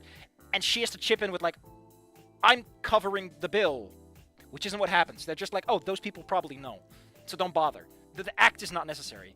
It'd be a fun scene. Good way to introduce some other elements that otherwise have been left kind of in the background up until that point. Also, just a fun spotlight moment for someone who, generally speaking, has an awkward relationship with the spotlight. Goddamn space commies. We wanted to have a potato famine, not a potato surplus. There's so many potatoes. McDonald's can't make the fries fast enough. We're gonna drown, man. Okay. He offered to pay for Olivia and mine too, but after I told him I didn't plan on eating any of this garbage, he shrugged. I just go ahead and pay for Olivia's, and she orders a basket of hot wings. Well, we all get our food. Damien doesn't even bother to sit down. Sprinting off to the back of the arcade with a pizza in both his hands like he's a 4-year-old. Liz plans the mothership in the seat next to us, but cranes her head off after him, effectively leaving Olivia and I alone. I slump into the chair and Olivia Bear sits the chair up. Holy fucking Christ. I can only watch in shocked awe. She absolutely eviscerates these fucking wings, bones and all. It's like watching a nature documentary up in this bitch. She crunches down on a bone particularly hot, sending a squirt of marrow onto the table. Can't help but scrub my nose. Nor can I help the mutter that escapes me. Fucking dinos. Just put the fries in the bag, bro. We don't have enough bags. They gave us infinite potatoes, but not infinite bags. Don't think you understand what these space commies are doing. I say that, but it's not even communism. I guess it technically is. In the sense that it is a society of do what you gotta. Do what you can. Everyone else just takes what they need. But it's also like a post-scarcity society, so what economy technically exists at that point, other than one that exists for the pragmatism of a large state? They can throw like a little box at you that's like a foot by foot by foot. And it's like, yeah, that's got all the food and water you need, buddy. It works for infinite years. Good luck. Get your little food box with you. Although I think it's implied that they're not tasty. It's not tasty what comes out of the food box, generally speaking. If you want something that tastes good, you need a big machine. Or, you know, grow some stuff. But my idea is that since the arcade is a community space, it's you know, a space for public people, and it technically wouldn't work as a business. The Shalonians just kind of buy it up and are like, yeah, we'll just make this into our public spaces. And so it's like really fancy and sophisticated, and Buster O'Nuts probably throws a fit. It's like, this place used to be a proper arcade 10 years ago. Now they put in fucking lights. I can see my feet, and the floor isn't stinky. Is it really an arcade at this point? He's also adamantly convinced. Adamantly. Because Shalonians don't care about genuineness. They don't have the concept of nostalgia, and they don't have the concept of authenticity. So, like, someone who collects stuff, it's like, what are you collecting? Why are you paying so much money? You can make your own. You can just print your own arcade machine. Just do that. It's cheaper. They don't get that. They just can't. They're too practically oriented to consider that kind of stuff. So they probably would just own a whole bunch of fake machines, and then someone told them, by the way, are those real? And they're like, no. Why would they be real? That's so expensive for no reason. They're harder to maintain. And someone had to point that out to them. They're like, oh. Didn't know that was a faux pas. What about copyright? Well, they come from space. I imagine that space copyright is very weird. Actually, Shalonians don't have a concept of copyright because, again, the concept of authenticity is completely superfluous, and they don't really have an economy in which the concept of owning an idea would make sense to begin with. What are you making? Like, the idea-making process is the value, not the idea itself. Which, admittedly, is kind of what a job is as a creative, isn't it? It's like you're not paid because your art, because of a piece you made. That's if you sell your art individually. You're paid because you can make more of it, consistently and reliably. But enough of that. I've never seen bone marrow or someone eat a bone, so I don't know what this is like, but I imagine it's terrible, and I don't like it. She stops a voracious carnage for a moment to peer at me, but the continues unabated. Fucking sheesh. Until she slows down, then I proffer a question. Proffer? Proffer? Man, look at this fucking Victorian area motherfucker. Sounds like the next enemy faction. They would be. Because Shalonians consider democracy a bad thing.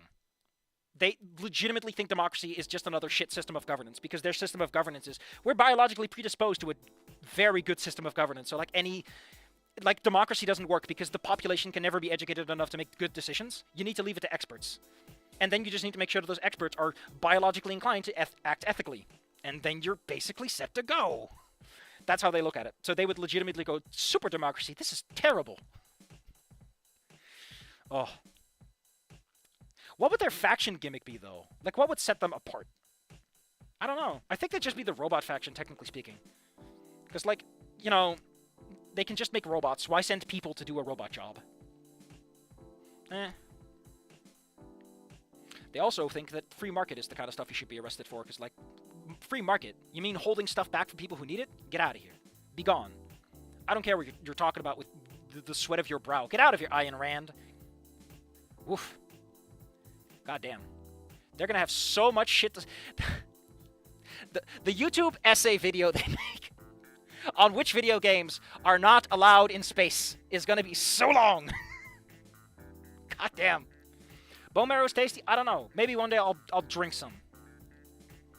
God. I'm still very pissed off that I did not finish watching the, what was it, like 34, 6 hours long review of all the Beverly Hillbillies. Man, I'm just sad I missed that. It was up, and then they put it down, and I'm like... Copyright, I hate it. I hate it so much. But we can't get rid of copyright before we get rid of capitalism, because unfortunately, as long as people need financial incentives to survive, the concept of copyright is kind of the way to keep creatives alive. To an extent. Cool, YouTube is sending me notifications that I need to hustle harder. Get that hustle out of my house. This is a hustle-free zone. Imagine I cross my arms to ban this offense. No matter who the Space Coalition sends, I'm still gonna play Serious Sam. Goddamn.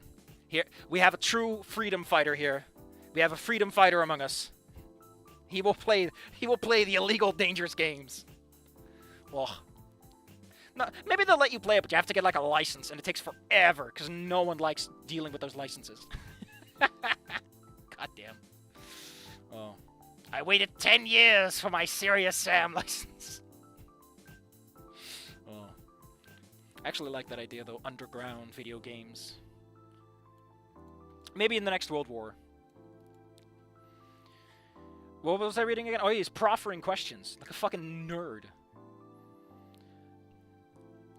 Anything else you got in mind? She chews idly on a bone, cocking her head back and forth as she ponders my question. Jesus. Looks a lot like a finger bone. She shrugs. I don't know. Wait, the chickens look like people now? Is Soylent Green chickens? Watching you dance yourself to death was pretty fun. And after fighting Buster, I'm pretty wiped. Damien says he's probably got like 20 minutes left in him, so I'm cool out of hanging there if you know. I mean, I don't want to play anything else. I need my limit, socially. I don't mind doing it again, though. Yeah? Absolutely. Haven't done anything like this normal in a long while. It was fun. Well, she wipes the sauce from her face. You said something weird about fighting too. Hey, Damien, back at the party, the bruise I saw, and some of the little nicks you come to school with, are you... Ooh, what's with the sudden interrogation? Oh shit, we need a new song. We need a new song. Also, I'm cutting the recording there because of obvious reasons. Where's a good, intense song? This one? No, this is too aggressive.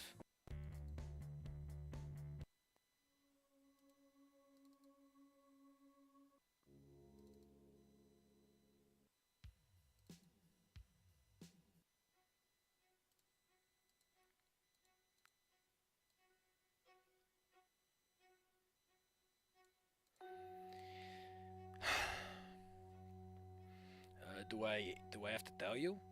I was honest with you, D. Yeah, but you fucked over my life. Like, that was a one-way street. Oh, fuck, she's right. I lean forward, resting my head on my palm, in the palm of my hand, and sighing, making sure that neither Liz or little Damien are in earshot, or anyone else for that matter. Okay, we're good. Okay, fuck yeah. You know those walks I've been taking around the city? Concern starts to cross her face. She nods. I'll go into some of the random slums again to the street balls, D, what the hell? That's fucking dangerous. I know. It's just the beginning, though. I found a place where I can go. I love the implication he's done this more than once. That it wasn't just the one fight we saw. I know. It was just the beginning. I found a place where I can go and do it relatively safely. Listen, I'm not going to tell you where it is. It doesn't have a name. But it's got rules to keep me from dying. And I got to deal with the boss to keep me from getting too fucked up. It's something I got to do, okay? You seen me. When I get into those nasty fucking moods, it helps me feel better. It keeps my head clear. Please don't tell the others. I'm begging you. You worrying about me is bad enough. I don't need the whole crew doing it, okay? She hesitates, wringing her hands in her lap before she looks back up at me nervously, gently nodding. Okay, D. Promise me, okay? Olivia, look at me. Promise. I promise I won't say anything. I lean back in my chair, smiling at her. She returns it nervously. Man, she's got to be thinking about that shit constantly now. Thanks. Hurry now, huh? I jabbed my thumb at Liz. What? Oh, come on. She's geeking on him hard. Haven't you noticed? I guess you're right. Didn't really think of it that way. Shit. The way she's trying to split us up, it's like I was thinking she was setting us up for a double date. Her eyes wide at that. Crimson immediately flushing across her face as she stares at me. Instead of recording her embarrassment like I expect, she leans forward slightly, her tail wagging back and forth gently. You think so? That's not what I was expecting. I feel a subtle heat drift up to my face before I lean back, chuckling awkwardly. Rap the fucking Jesus fucking Christ. I haven't felt this stuttery and dumb in a while. Yeah, it looks kind of funny. Because we go to the gym every day, do this shit together, so I guess this kind of look like what they... Something whips around and clobbers me across the back, calls me to jolt with a grunt. Thankfully, it also knocks the stupid out of me. I look at Olivia as she grabs her tail and clutches it against it tightly, blushing like a fool. Crap, sorry. I would also like to point out that when Ophinia gets invited over to the, Don't worry, they won't call her Ophinia the whole time. Damien gets up the nickname Finn, or Finny, which works a hell of a lot better now that I think about it. But when he invites her, there is definitely the sense of Liz going like, Jesus fucking Christ, Damien. Their relationship does play a bit more of a central role, in that she is under more stress because of the whole Ophinia thing already, and Damien is kind of an idiot, so... You know, that's on the rocks, and it's definitely going to be an E1 for Inko and Olivia for a variety of reasons. Ophinia's not stupid, but she is like, what do you want from me, right? Some of you want me to come, some of you want me to leave. I'm gonna go sip my cup in the corner, like a fifth wheel. The Damien's all like, why is she so sad? Liv, what happened? I thought we were friends. Hey, Inko, are you familiar with the fallacy of nerds' friendships? Actually, I think I am. She lets her fall onto the floor and sweeps a hand over her face, rubbing the red away. She gives out an awkward chuckle. She looks at me, finally back to normal. Yeah, I had a fun day today. It's been a long time since I've done anything normal like this, too. Seeing this place, it's, nice.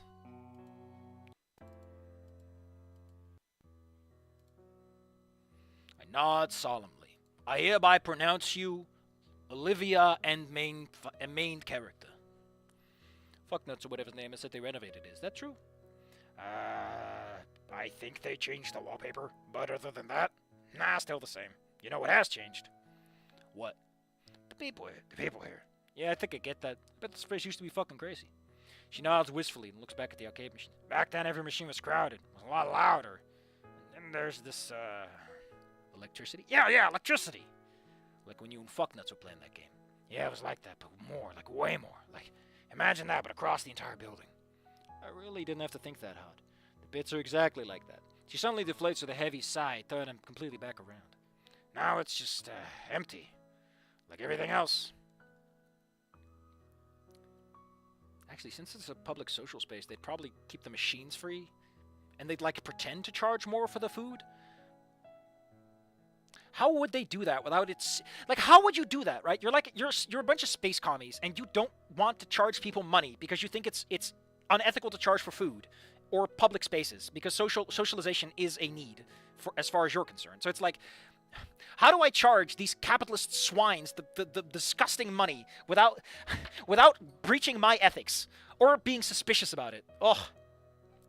Because as far as the Earth government knows, as far as people know, it's like they do trade too. It's like Traveler, but it's not at all. They're pretending so that these people feel good about themselves.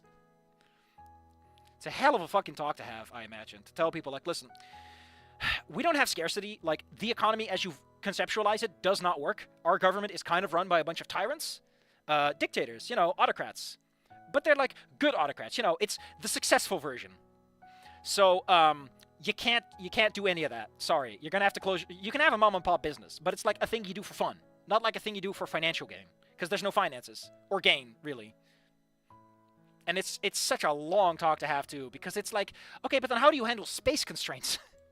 How do you decide who gets to open their mom-and-pop store? What if there's too many of that mom-and-pop store already? Do you have to... Sounds like such a fucking headache, man. Jesus. I can see why that's not what they open with. That's important, but later. Jesus.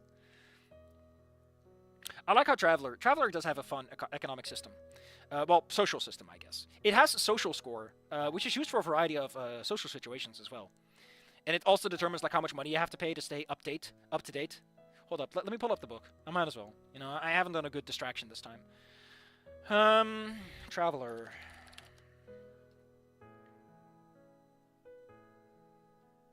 Shit, it's out of my recents. I have to open the file myself.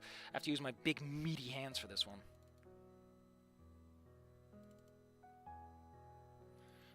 Traveler.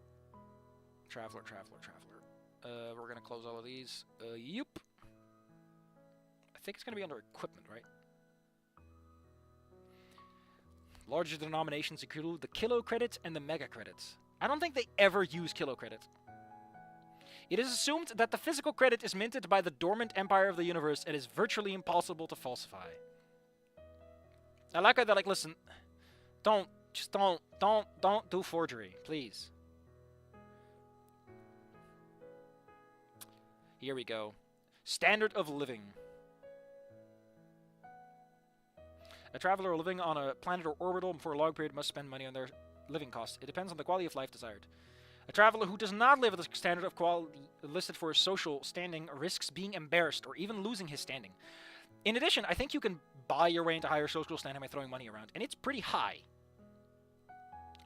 If you're average, your social standing is like 6 or 15. It's like 1,500 credits a month. It's not enough. But if you're like royalty, it's 20,000 plus. Social standing 15. Let me see. Oh, 12, right, is where you start becoming royalty, or is it 14? Those are like 5,000 and 12,000. It's pretty steep. Where is the section on social standing mobility? At social standing 11, you become a knight. Because the Imperium has nobility.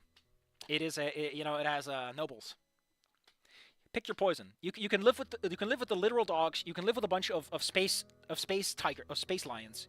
You can live with a bunch of goofy trader people who are very odd. You can live with the aggressive vegans who will, in fact, consider you something to be slaughtered. Okay, hold up. I need to explain this, because I don't think you fully understand. I need to pull up Aliens of Charted Space. I think it's Volume 1. It's the obvious one. Listen, I don't want to talk about the psionic aliens right now, but we are talking about the Kree. First off, the Kukri are patriarchal, and they're assholes. They're fucking assholes. The Aslan are patriarchal. They still have a thing for guys, but they are... Man, the Kukri. Let me see if I can find the section I'm looking for. Because there's like one word I'm looking for, which is how they consider everything that eats meat. If you eat meat, you are a Gnak, which is a meat eater. This is how the Kukri see all other species inferior, threatening, and only worthy of extermination. The Kukri folktale contain many references to trampling Gnak under massed hoofs of the herds, and they have taken to manifest destiny with them in the story. They are militant herbivores. These motherfuckers will tell you to eat a salad with a gun. Kukri can and do build friendships with non-Kukri, but it's rare, and often on their terms. Gnak, who are subjugated and follow herbivores' diets, are tolerated. Everyone else is on the to-kill list. Here's the most interesting part, right? The Kukri have a need, and that need is, I need friends. I need to hug people. I need to have... It's kind of interesting. Here, I love this part. The Kukri do not deviate from their nature. The Kukri redefine the word hidebound with a strict adherence to tradition and social order. Solo Kukri do not exist. They are seen as being mentally ill and cannot be played by rational people. The Kukri are big. They are large creatures in D&D terms. They operate in groups. What I'm looking for specifically is the section that's like, listen, buddy, you can't play this guy. You can't play a Kukri Traveler. They do offer generations, so if you want to play like in the Kukri land. Oh, yeah, they're claustrophobic. I forgot. They get like really sad about that. Gregarious. Kukri need others of their kind around them at all times. A Kukri deprived of such companionship is likely to flee to the nearest herd, or wherever they think a herd can be found, or become violently agitated, or all but catatonic. If they are cut off from others by a confined space, the effect is intensified, and checks for both claustrophobia and lack of contact must be made. Like, I'm sorry, man.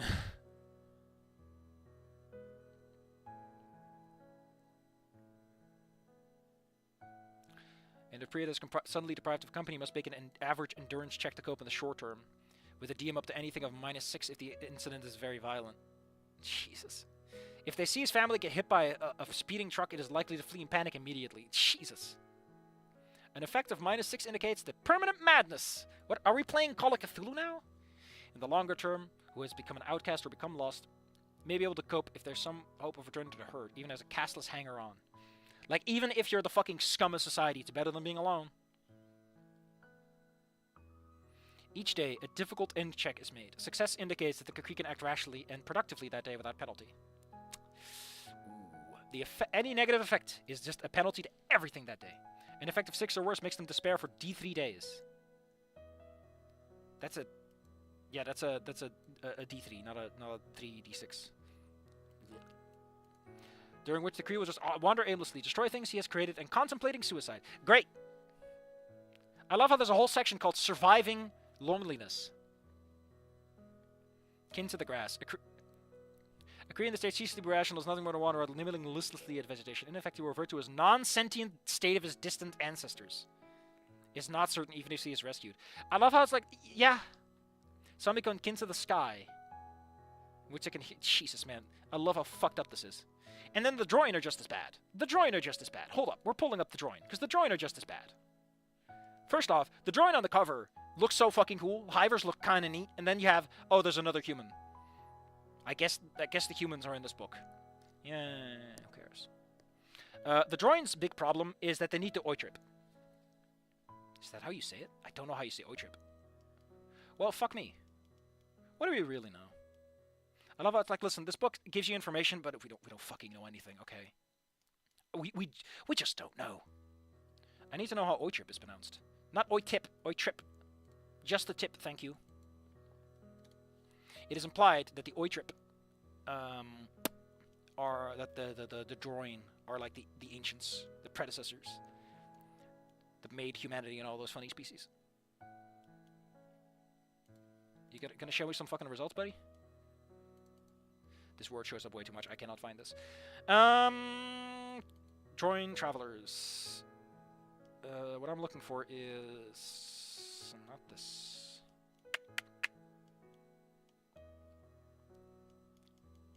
I love how, like, the way this is laid out, it's like you can play in Droin society. As a Droin, you have black skills, which are like skills that are considered with deceit.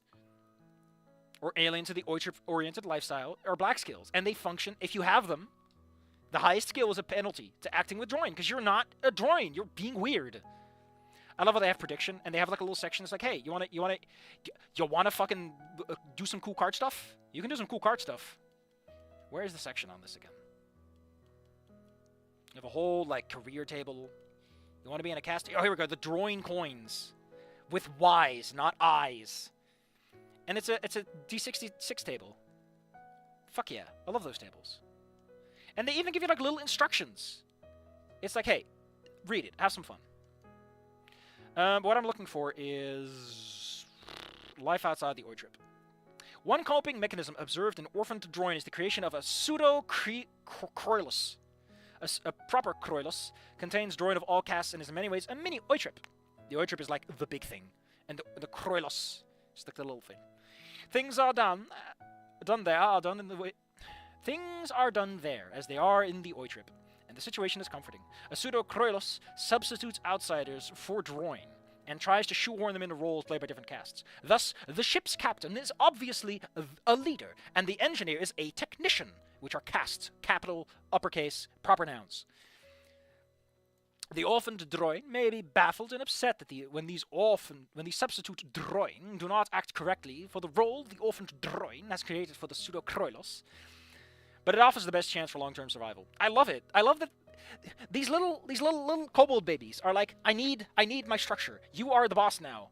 I'm not the boss. This is Soviet Russia. This is communism. It's like, no! There are castes, and you go in them. Well, what is a Croilus? I forgot. Aren't they like... Fucking hell, man. The collapse of a Croilus, real, pseudo, or imaginary, can trigger the urge to undergo Krinatsuchi, which is suicide. We'll get to that. How about we get to that? Show me what Croilus are. Dude, what the why are you like this sometimes?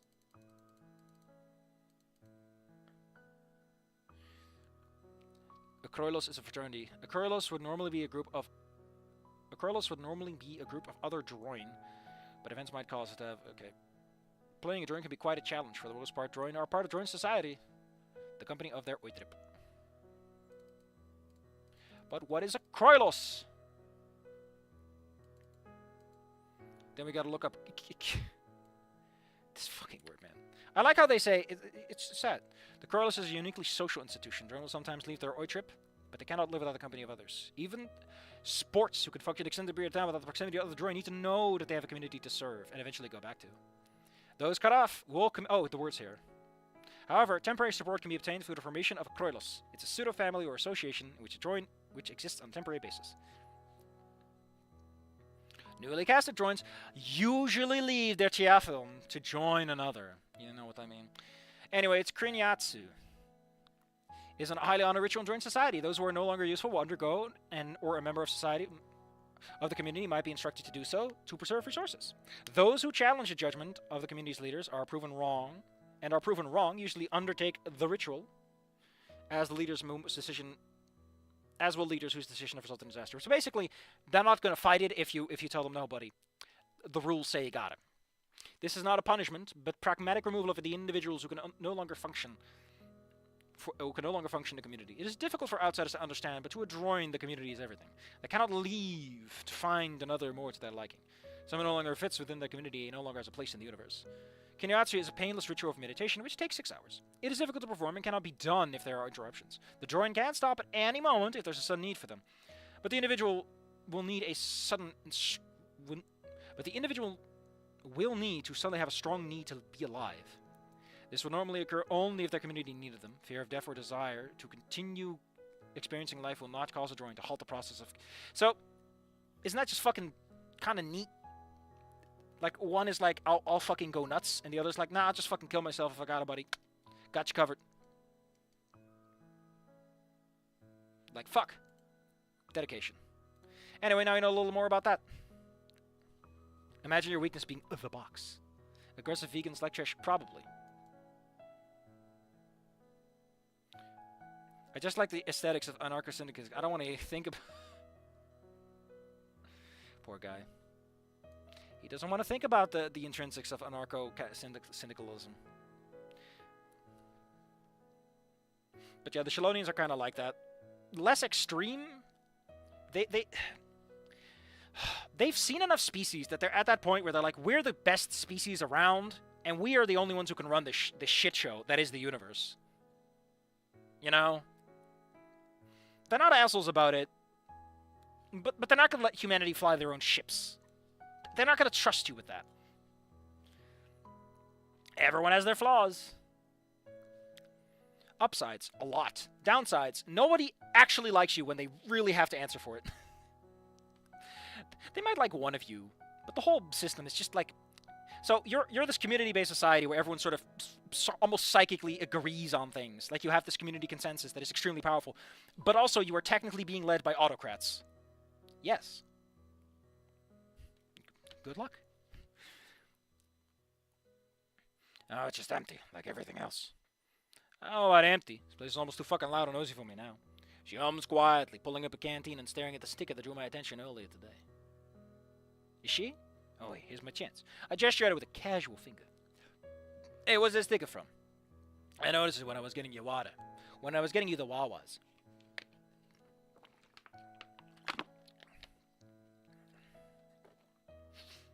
She looks up at me wearing a poker face. You know, the thing I've done in Call of Cthulhu, right? The thing that makes humanity unique is that they I got this term from Mindjammer. You can scan for consciousness by looking for quantum substrate fluctuations, and that's what I go for. Is the reason the Migo and all want human brains in jars is you can use them because Migo are not conscious. They are just sentient. They react to stimuli and they can pretend to be alive, but they're not. Because they're not alive, they can't cause psionic disturbances, aka quantum substrate alter fluctuations, which are needed for certain cool devices. So they need human brains. Because humans are surprisingly good at making them. Theoretically, maybe humans could become psionic, but as far as they're concerned, they're just good in jars. Put a brain in a jar and tickle it a little bit, and boom. Sounds like a hive mind with extra steps. It is a hive mind with extra steps. Because they are still individuals. But also not. The world they come from is the kind of shithell world, you know, where it's like, you end up with a weird evolutionary line by the end of it. You know? It's a miracle they look like people. One of the big things that drove their social change is that they were basically in an evolutionary arms race with mimics, which would pretend to be people. So, you know, it started with just whistles and calls, and then developed into an extremely sophisticated social understanding. After a lot of death. And also becoming assholes in the process. You know what they say, Luigi? You can either be Italian, or you can be from New York. What does that even mean, Mario? There's more countries in the world than New York and Italy. Oh, you got that wrong. That's not a country. Italy isn't a country. Europe is. You mean the European Union, Mario? No, the Europe. I'll be honest. I'm starting to wonder if you actually went to school like Mom told you. Goddamn. Where's this sticker from? I noticed it when I was getting you some water. It's just from an old anime I remember watching while I grew up. No big deal. Step 1, get brain. Step 2, put it in jar. Step 3, directly beam furry femboivore into brain. Step 4, unlimited power. See, Arthur gets why these fucking weird fungus insect people are after humans. And you'd be surprised. They make surprisingly good porn. I mean, it's how they get your brain to work, so they're probably innovating. They're innovating fetish in ways we could never imagine. Supercomputers are dedicated to this shit. We are falling behind. We are falling behind. They beat us in the arms race.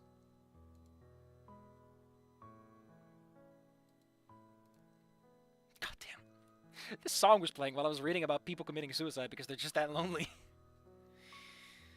Biologically speaking. Normal human beings can do that without the...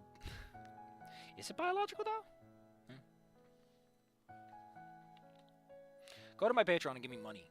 That way I can keep telling YouTube to suck it when it comes to words. E621 is keeping up the best as it can. The reason furries are in IT is they want to take over the AI supercomputers and turn them into fetish porn. Into fetish... I don't know.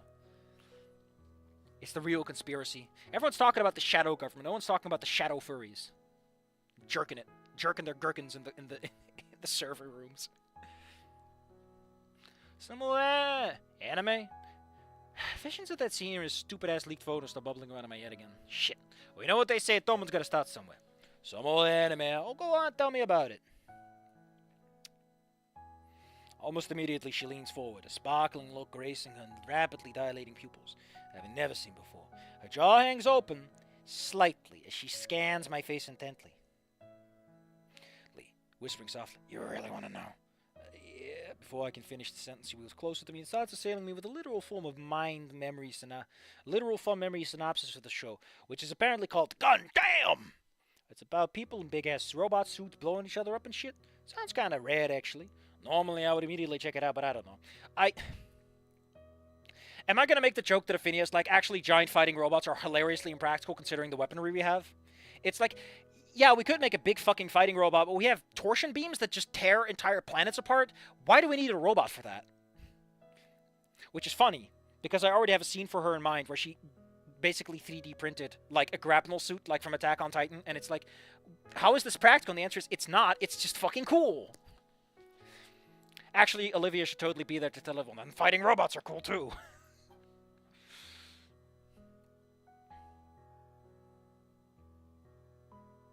At this point, Amazon thinks the AI supercomputer complex are haunted. The amount of ectoplasm cleaned out daily could fill swimming pools. Normally, I would immediately check out, but I don't know. The passion in her voice as she goes in this long-winded diatribe keeps me interested. I have zero fucking clue what the fuck any of this means, but at this point, I'm just listening to it because I like the sound of her voice. She tells me what the sticker means. Apparently belongs to a faction of guys fighting for their independence or some shit. Hell yeah, fight the power. I assume she's gonna stop at several points when she picks up on an entirely different offshoot. Apparently the show has had like 8 billion different versions of it or something, and she seems intent on explaining in great detail every single one to me. And the irritation that arises that I would normally feel when I'm being yapped at is quickly beaten and battered aside by my growing fondness of Olivia. I'm completely lost in it. A feeling creeps up my neck, one that I'm only somewhat familiar with. I think back to my early reaction of the bit thing. I don't have time to ponder. Olivia suddenly chokes out a sentence with an irk sound. You okay? I'm fine. I just to the canteen. You need some more? She shakes her head and then lifts it to her mouth, drawing deeply from its waters. Damn, she's chugging that down hardcore. When the fuck is this woman taking a piss? You ain't sweating. Where the fuck does the piss go? You've drank like 5 gallons. Your bladder is not that big. He puts his hands like on the wheelchair armrest and it's like, you better fucking tell me where the piss goes. You got a bag of piss holding in there somewhere? You wearing a diaper? You got a catheter? Is there a portal in there that whoops it directly to some fucking sicko's bedroom? Where the hell did that last one come from? Listen, we don't talk about the D-rings. Goddamn. Technically speaking, people generally use D-rings for arms for like pseudo-amputation, but you know what I mean.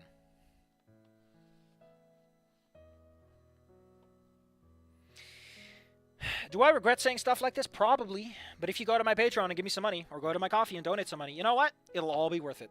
And if you don't, well, you get to laugh at me being a fucking loser for nothing. Or as a wise man once said, subscribe for schnurb.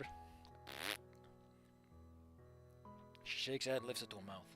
Damn, she's really chugging that shit down hardcore. Last time I saw her chug it down like this was the first time we really spoke in the Atacans class. She finally lowers it, sighing out happily. You all good? So where'd I actually, I've been babbling about this for too long. Hey, don't let me stop you. I was getting into it. Nah, you're fine. You let me talk about my favorite show. Tell me about yours. That was a fucking question.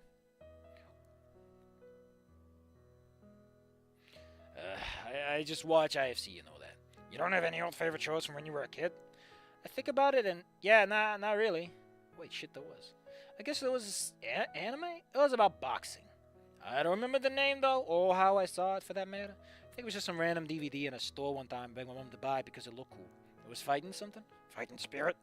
A memory jolts back into my brain, and I snap my fingers, point at us, grinning. Yeah, fighting spirit, holy shit, you see my little tag signature, right? It's based style off of that. I almost something familiar about it when I first saw it. No, I like how this woman saw a man upload something that's from anime, and she's like, I must destroy this for my own reckless behavior. I don't think she's as good as you think she is, buddy. Maybe we can watch it sometime next time you're over at my place. Oh, fuck yeah. Rowan's smirk is rising to a grin. Everyone's smirks rises to a grin. That's all they ever do. They don't widen or grow. They just rise. Hold up. I'm putting this in the fucking calcutron. Oh, it shows us at once.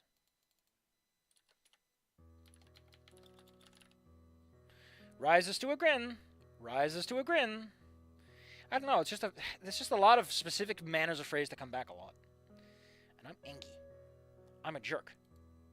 I really feel like I saw this more than twice, but hey. If it gets serious enough, you could always watch Power Raptors with Vinny. I got enough of that from the kid by myself. I'm good. He doesn't like it a lot. I remember when Dad was letting me watch it as a kid. We only got into it because I showed him. That's nice to know. You said your dad was in and out of town a lot for work. What's his job? He's on the contract with DOD. So part of me feels a lump drop in my stomach. Shit, government man? Fuck me. The delinquent inside me is shitting himself. Play it cool, D. Damn, there it is. Yeah, I've been working with the Air Force ever since I was a baby. She falls to a neutral expression, glancing away. Normally isn't cold out that often, but when he does, it's for a long time. Weeks, even months. Hey, that's gotta be rough. It's not that bad. We can still talk and text all the time. He's just busy. Good. Keeping in touch with the family is important. Why did I say that? You're not in touch with your family, are you? Much to my wish she follows up on it. What about your parents? What's their job? So, Phinia, what do your parents do? She would look her like dead in the fucking eye and go like, she's in the news. I was in the news. She's the fucking Democrat. The negotiator. The diplomat taking care of business. Why are you asking me this? And she probably like, I was wondering about your dad. Unless Jacob's your dad. Well, Jacob's just a bodyguard. And this is probably like a decent time to introduce the whole like, actually Shalonians don't have family units. They never did. And now they just have cyber nurseries because it's like, listen, family units provide alternative governmental systems that can undermine the hive mind in ways that are not pleasant. It's not that it actually works. They just don't. It doesn't matter.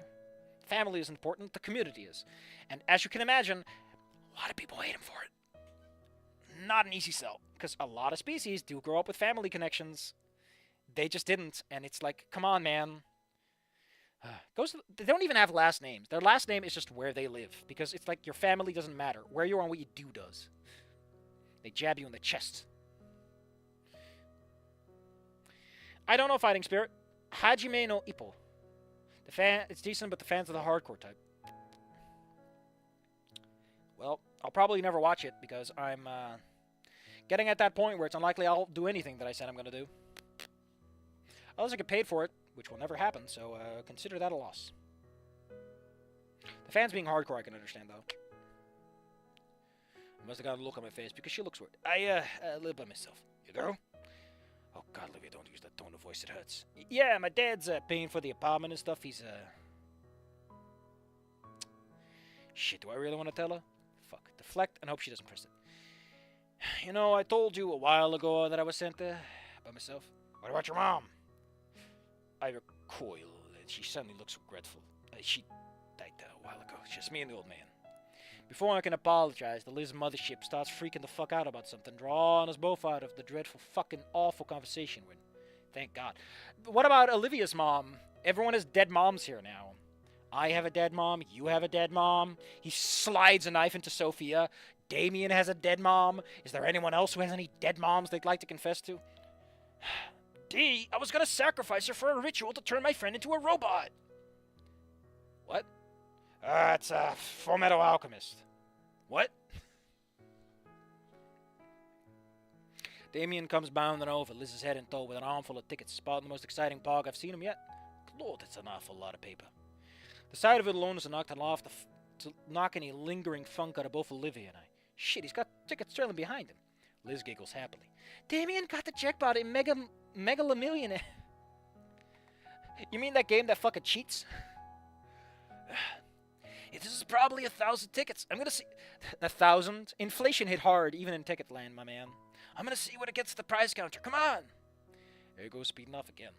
Liz is getting up and following after him with the main body. I glance back and down to Olivia. You done eating? Yeah. Hey, Olivia, I was thinking. Dad was asking if you want to go into the basement with the dog. Why? It's for a cool anime thing. Okay. Inko is like, oh great, they're having a fun family thing. Inko sitting there gormlessly has maddening screaming comes from below. I love that Olivia's doing fun family things with the dog. Since when did they have a dog? Must be new. I just love the idea of him sitting there smiling like a dopey idiot while there's this loud screaming in the background. Ah, fun family time. Yeah, I'm done eating. Yikes. I thought we spoiled after that too. We both follow Aunt Damon and arrive just as he slaps the ticket pile down on the desk, where the clerk sits there looking at him with an expression unlike my dumb fuckface. Damien doesn't seem to acknowledge it. What can I get with these babies? Nothing. Nothing. You need to drop these in the ticket counter first. Oh fuck, I forgot. He rushes over to get him counted and look over the option. Some old-ass games for a rip-off number of several thousand. A fucking shitload of candy and plastic trash in the glass case. A bunch of prank-type shit. And the ever-so-present plush counter, which were both licensed and knockoff alike. What is he even gonna get? What is he even gonna get? Liz hums thoughtfully, bringing her head down low enough to tap a finger against her chin as she scans the wall. Ooh, probably that mini RC car. Oh, no, the plasma globe. Hey, I wouldn't recommend getting that. Why not? It's plasma. Listen, all I'm saying is the Magnum is better in the original game. He's probably gonna get a handful of candy and leave us the rest. Sounds about right. When he's back, he's handing in a much nicer ticket with 1,247 printed on it. Jesus, he won the Megalo Millionaire jackpot and only got that much? This place is really fucking ripping him off. Damien scans the wall humming. He tries to go for a foodball table that's entirely out of the price range, and which the clerk is quick to point out. He grunts out "Aw, dang it! Let's go gambling! Aw, dang it!" And again swivels right down to the candy. The prophecy comes true. The prophecy fulfilled. Sure enough, he gets a small... Fuck. I'm sorry, but we need to look it up.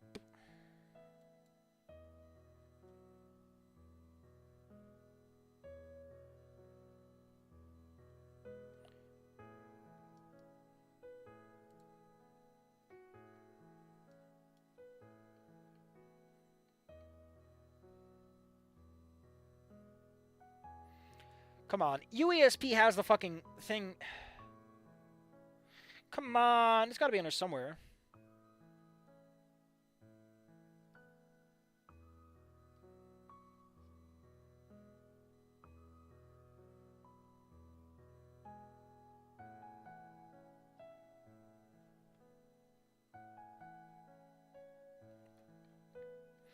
You don't understand this is important.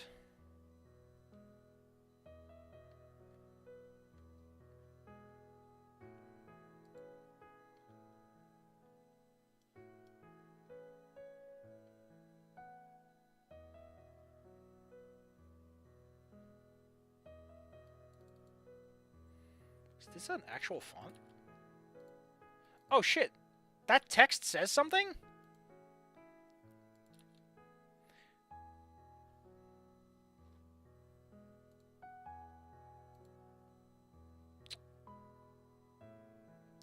I love how it's like optional quest and there's like 2.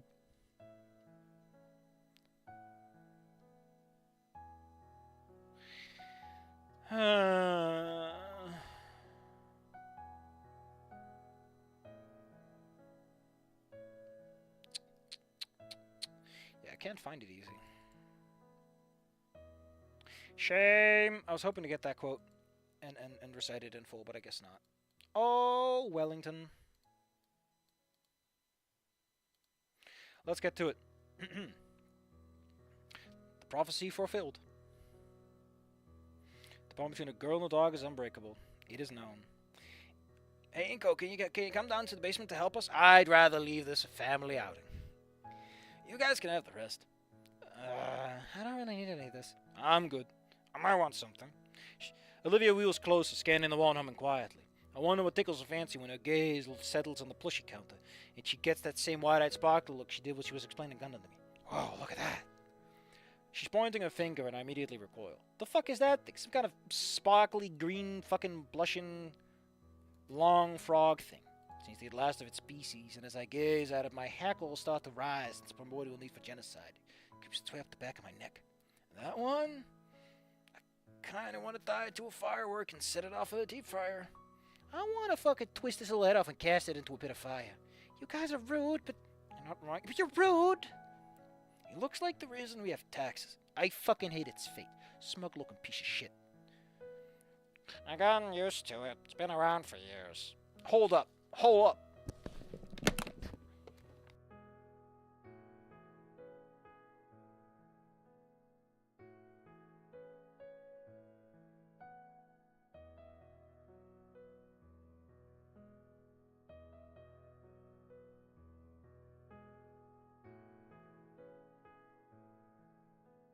This is the part where I want to talk about. I went to a store. Okay, I went to a store. And in like a section, they had these little, they had a Beanie Boo. They had one fucking Beanie Boo, and it's Cinder. His birthday is October 2nd. And I felt so bad for him, for that one sad-looking dragon who looks so sparkly as hell, that I took him in. Took her in, took it in. See, people complain about fucking pronouns, and I'm like, what gender is this? Cinder it is. Let's be friends, and you will see. I'm the happiest when you're with me. Aww. Anyway, it's not a great design. It's a little, like, purple and green, and then the fucking iridescent rainbow crap. I don't know, man. And then those big sad eyebrows. Oh. But you know what? He gets to... Cinder gets to sit on the nice high shelf with the rest of the good ones. With my Twilly and Zorbak plushes. And yes, I lost Zorbak's cape. Like a clown.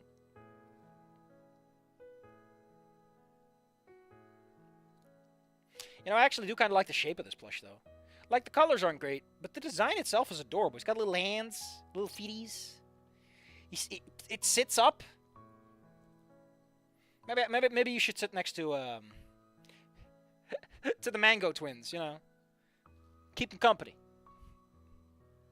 Maybe ride them. There you go. Including Mango now.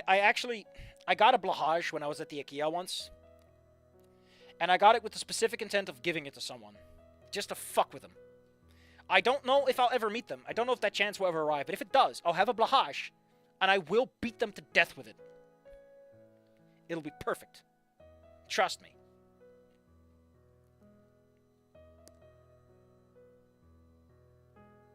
Man, the purple and the green next to Mango's orange, and then the iridescence is like... That's what I like. It starts conversations. Okay? Tell it I hate it. Please tell me you're not actually getting this thing. Wow, it's just like me. The clerk pulls it off the hook and hands it to her. And she looks deeply into its nasty, grimy, shitty little eyes. She sets it in her lap with a smile. Yep, just like me.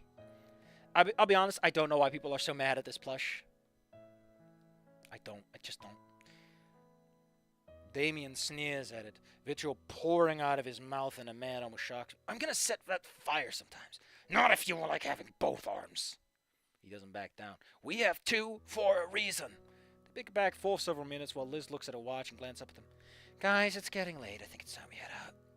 I look at my phone. Oh shit, yeah, it is. I'm gonna head to the pit tonight before it gets too late. By the way, for the Ophinia thing, Olivia and Damien do not know that the arcade has been refurbished. They are equally like, wait, you fuckers own this place now? And the answer is, no, you sold it. Your capitalist system said that this business no longer deserves to exist.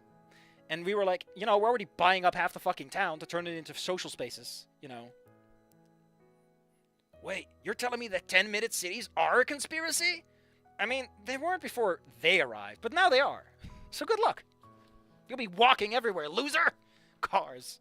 No one will ever drive again. Everyone will get buff from walking everywhere, just like my scheme.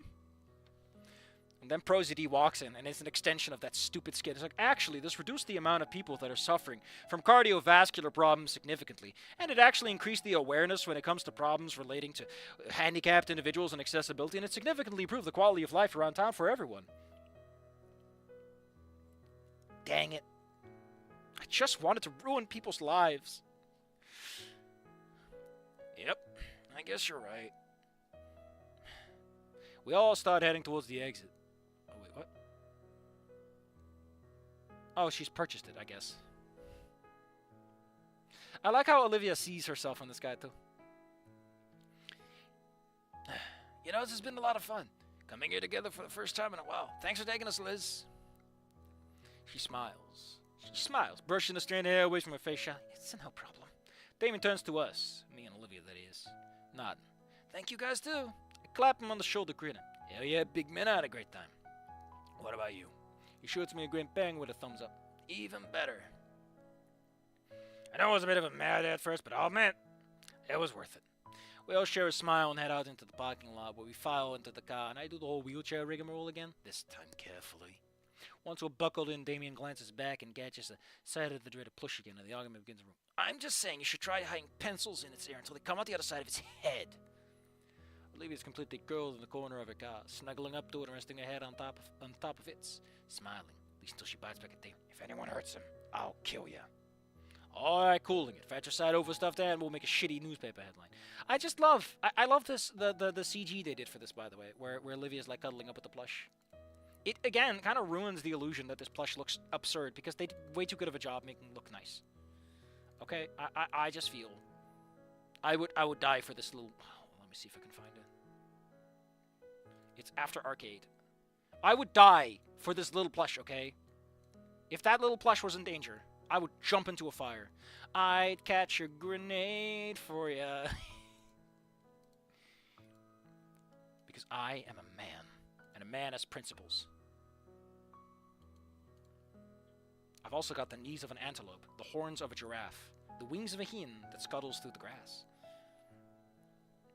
Oh, okay. I wince anyway as Olivia hugs it tighter, and then Liz speaks up. So, do you want me to drop you off at your place? Yeah, let me check the address. It's actually my address real quick. The deed is done. Liz pulls out of the parking lot onto the main road. The orange glow of the sunset bathes everything from the city to the car's interior in a light that sets, gives the new little photographer in my brain pause. Thanks, Ben. A question rises in my mind for Olivia, and I turn to her, but catching my throat as I see her. She's curled up so peacefully, gazing out the window with scenery going by. I can feel myself going a little red as I take in the sight. Only one word pops into my mind. Adorable. I'll leave her alone. After gym today and all that activity, she must be exhausted. I look away with a smile which slowly fades as I think about the night I'm about to have. Sure, it was exciting. Very much, actually. This is another night I'll probably never forget. But tonight's the main event. I shouldn't shake the lingering feeling of the lightning in the eye. I couldn't shake the feeling of the lightning in the arcade. I gotta fight. I have to. Oh, okay, so that's why we immediately get a follow-up. Olivia Jim arc. I don't know why there's an Olivia Jim arc. I don't know why you went for that. Anything interesting in the comments? Hearing D having to beat up Anon is funny. Singing with Anon buff as hell with Lucy. E3 would be a hell of a meeting, though. Just how fucking scary is D?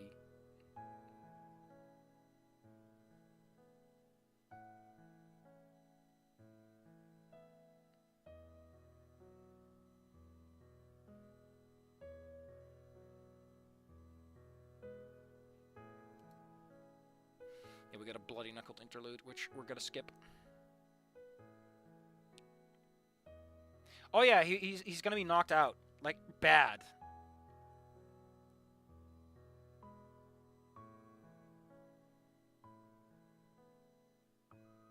The Heraclean Ripper.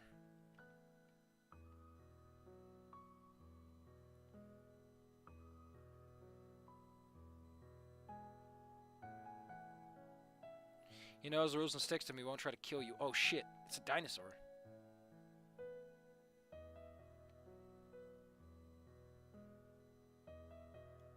Yeah, so we're getting a fight where apparently things go a little wrong, which is kind of neat because that makes the next one pretty cool.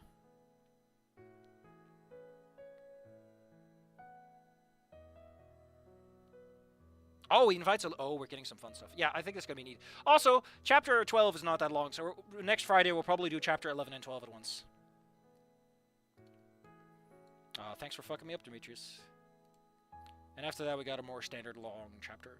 I like the varied lengths. It means that sometimes I get a fun surprise. And that surprise is that this recording is 50 minutes long, and I'm not cutting it up. I'm too lazy. So thank you all for coming. I just wanted to do some stream. Like I said, I want to keep the momentum going.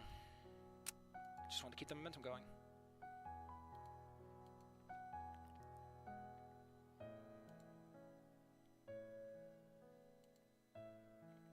So thank you all for coming. I'll see you all next week, Friday, for more. Scary Dave wasn't here, but I don't expect him to be here. I might have set this up just so Scary Dave. Anyway, see you then. Don't you know, you're gonna get stabbed by a filter. Fuck. I'll be honest, that was a fun version of the arcade, but it feels a little too close. I don't know. I kind of get what it's going for, but I was expecting a bit more differentiation. But you know what? It can only pile up over time, you know.